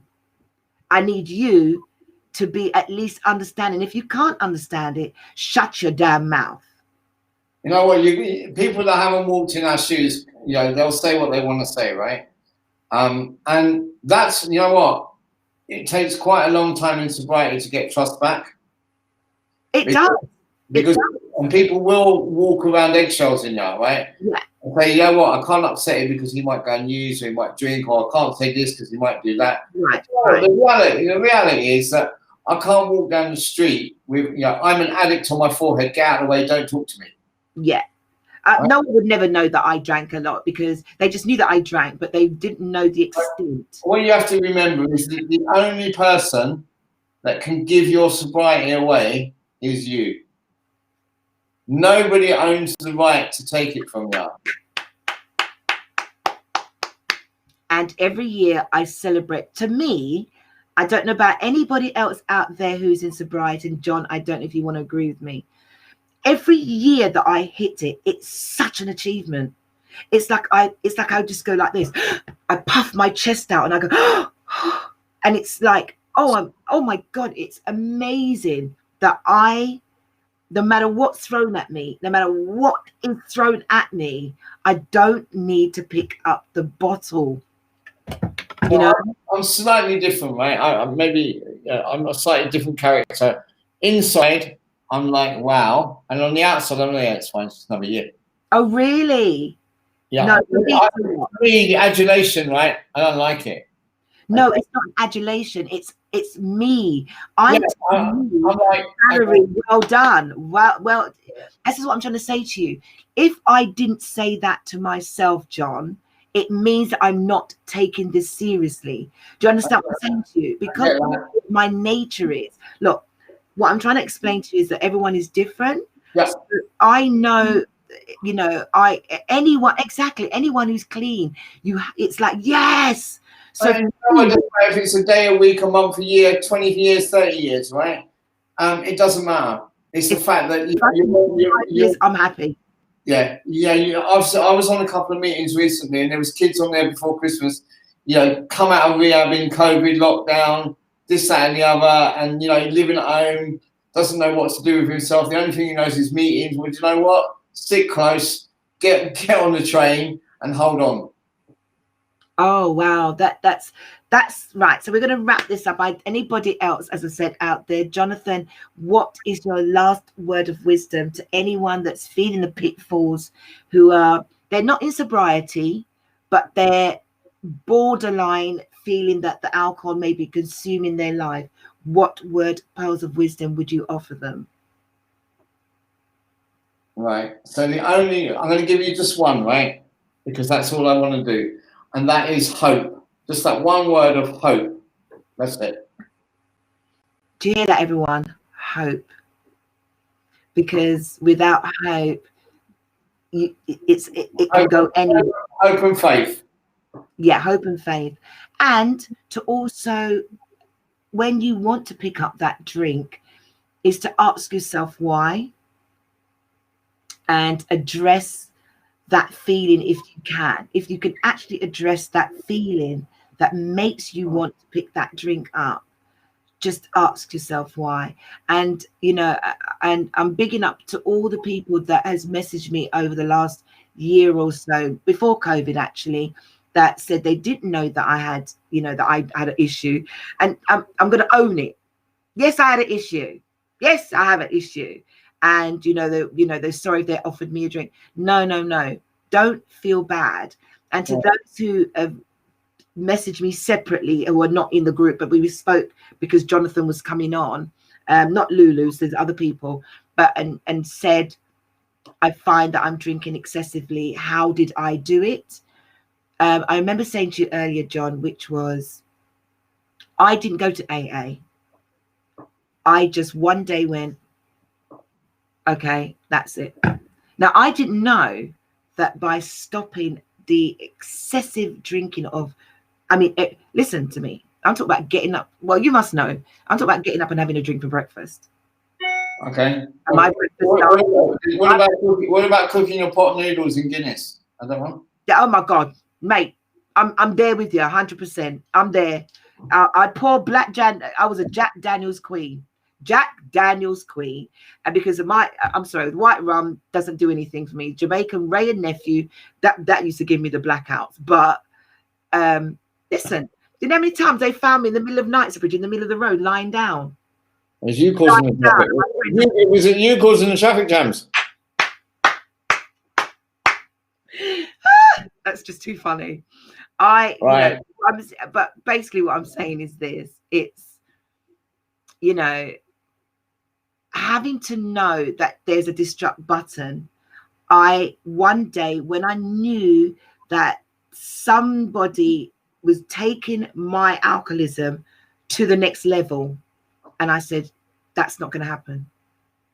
And I just went, that's it. And I took the drink, and I've never picked one up since. But my friend who's a pharmacist said, shit, why do I keep saying shit? Sorry, Mrs. Day and everybody else in the room. They said, you need some lithium. You need to do this. I haven't done anything. What I did was held on for dear life, dear light. And maybe that's what is probably causing my heart, because I've got a heart murmur. I don't know if that's what it is now. I mean, it's just getting worse over the years since I've stopped drinking. But I didn't do anything. I'm not telling anyone else that's what you're supposed to do. There's no right or wrong way, right? There is no right or wrong way. Yeah, there is no right and wrong way, right? And you know, I just hope that somebody gets the message that there's a better way than picking up a drink in the morning. Yeah. Yeah. Yes, Mrs. T, I'm going to wash my mouth out. I'm ever so sorry. Oop, look, I'm so sorry. I didn't mean to. But Jonathan, and to everyone in the chat room, and to everyone on Facebook and YouTube Live, and thank you for the messages I've got down here. Lulu, love you. Thanks, Tricky, Nicky, and Steve, and Damien, and Jason, and Alan, and everyone else that tuned in. I hope there was something in there for everybody today. Jonathan, I want to thank you, Val, for shining a light. Oh, no, it's without JD, I couldn't shine the light, guys. And JD, thanks for growing your beard out for me, babes. I love you. There's been a whole discussion this afternoon where I was going to have a shave or not, Val. No, I love it. I think it looks amazing. I'm hoping that we shed some light for everybody that's tuned in. We didn't go into the crux. There were so many other videos that I wanted to play. There's actually, I'm going to play this one before I go. This is an actor. Do you remember Charlie Sheen, right? Who, you know, I think he was brilliant actor. Well, he still is a great one for me. He had the best time in comedy. People like, there's so many of them. Oh my God, what's the one like Robin Williams? These were all drug and ex-alcoholic people. Ray Winston. There were so many that we look up to who are absolute debauchery and have come through. We're not trying to name all, no disrespect to everyone that's watching again. We're not trying to name just creative musical singers, writers, actors. Everyday folks, doctors are taking drugs. Doctors are alcoholics. Do you understand? It's jobs with pressurized jobs are turning up to work absolutely inebriated, and it's not being addressed. Do you understand? So this show today was to say, do not beat yourself up. But if you think that this is what's going on with you, there's a way out. There's a way out. And that's why we highlighted today's show. And that's why I'm so glad that Jonathan has come in and spoke about his lifestyle, his way. And Jonathan, if anyone wants to get in touch with you to find a way anonymously, is there somewhere that I can point them towards you, my lovely? You know what about, you know, you've got my number, right? Yeah. And if they get in touch with you, please pass the number. I have no problem in that whatsoever. Happy to talk, happy to chat, happy to make suggestions. You know, I don't hold the cure. I haven't got the magic pill. I haven't got the COVID jab, right?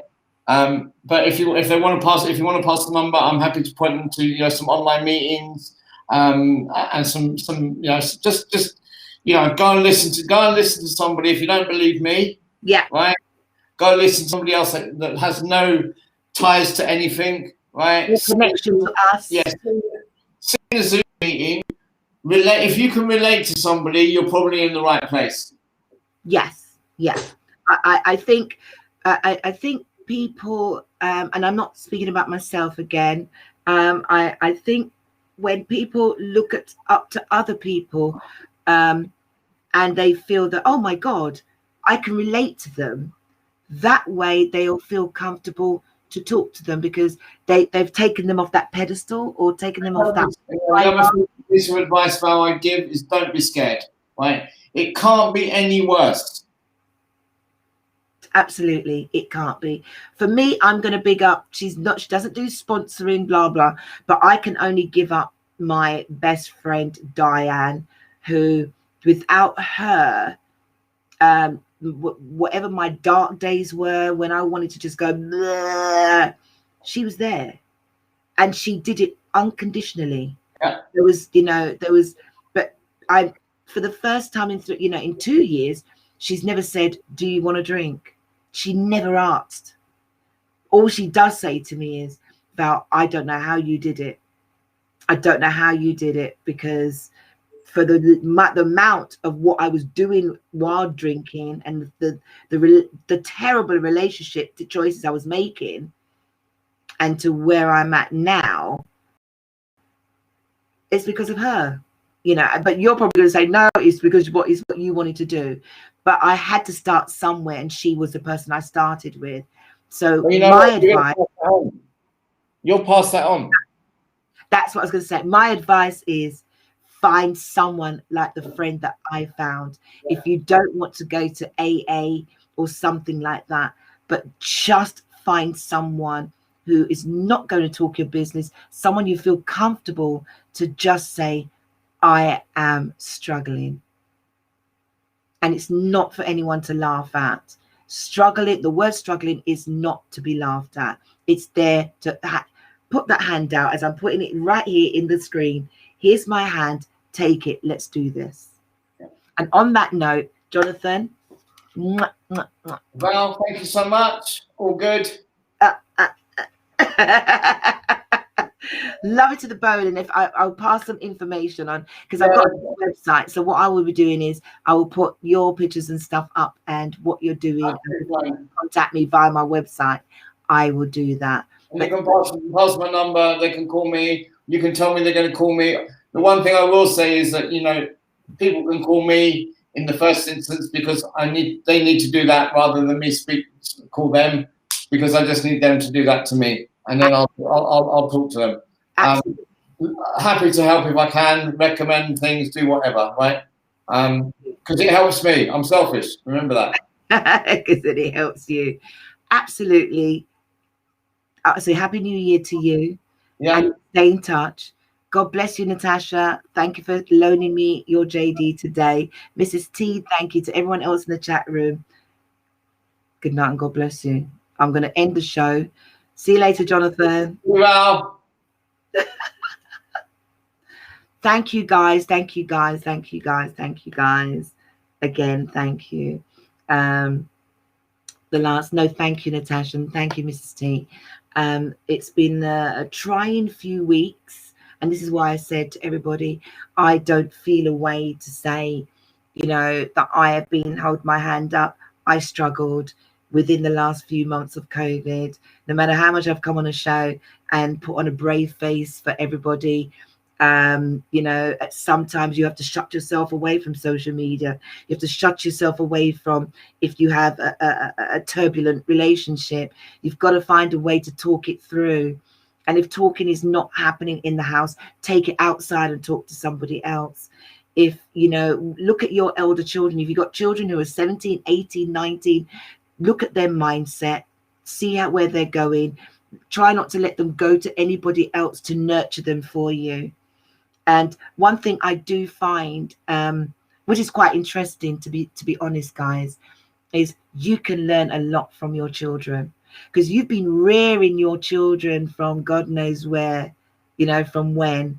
And, you know, what you find is they can open a lot of light for you. And if you're struggling, tell your children you're struggling. Don't hide anything, because they have pearls of wisdom that they would throw at you, and it will put that smile on your face. So keep smiling. Take yourself outside, walk outside to your front door. You know, if you find that you can't leave your home because of COVID, if you're fearing leaving your house because of COVID, I'm not telling you to go and exercise and all that. I think we are so exercised out. I know for a fact that people right now are tapping into their spiritual, you know, minds. So there's a lot of abundance. I know Natasha's just started one. There's like 21-day positive challenges. Challenge yourself. If you don't believe in meditation, just challenge yourself. As I said, it was hard for me to actually get off my sofa. And all I wanted to do was be in a dark room. I didn't want the phone to ring. I didn't want to talk to anyone. Sorry to even say this on open. I didn't want to go to the bathroom. I didn't want to wash. I stayed in the same clothes for 2-3 days because I had enough. I had enough. I couldn't get out the door.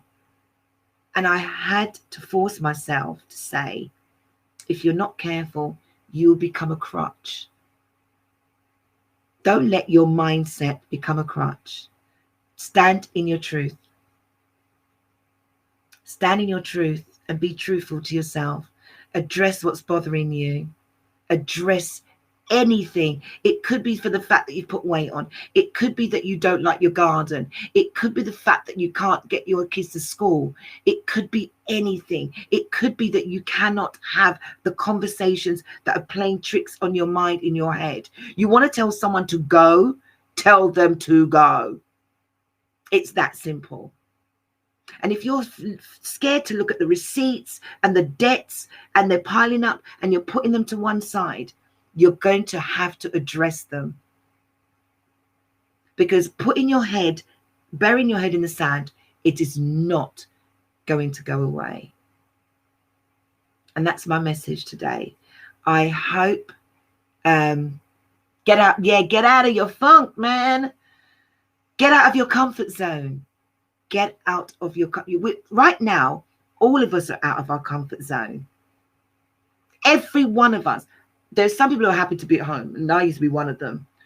But now I'm saying I have to keep it moving. I'm not talking about going out partying. I'm talking about keeping it moving in here. Where's the next step? Where am I going to be? Forget 2021. Where's 2022? So, again, claps to every one of you who are making a difference in your life at home. To the people who are volunteering, to the people who are making food for the elderly, for those who are on the streets, people who are trying to make difference in the youngsters' lives. I applaud you.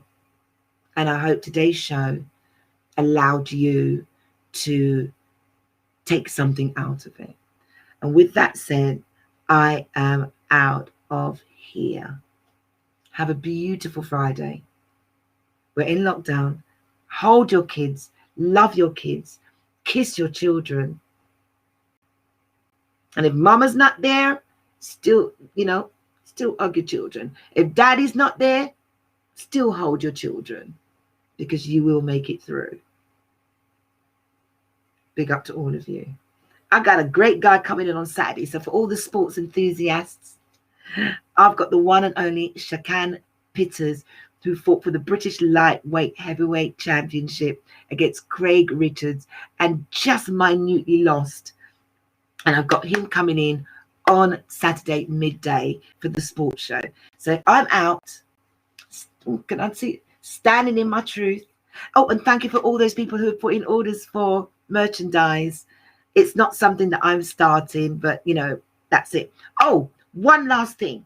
If anybody has a spare laptop that they could donate to school children who don't have a laptop, please, please, please, could you send them?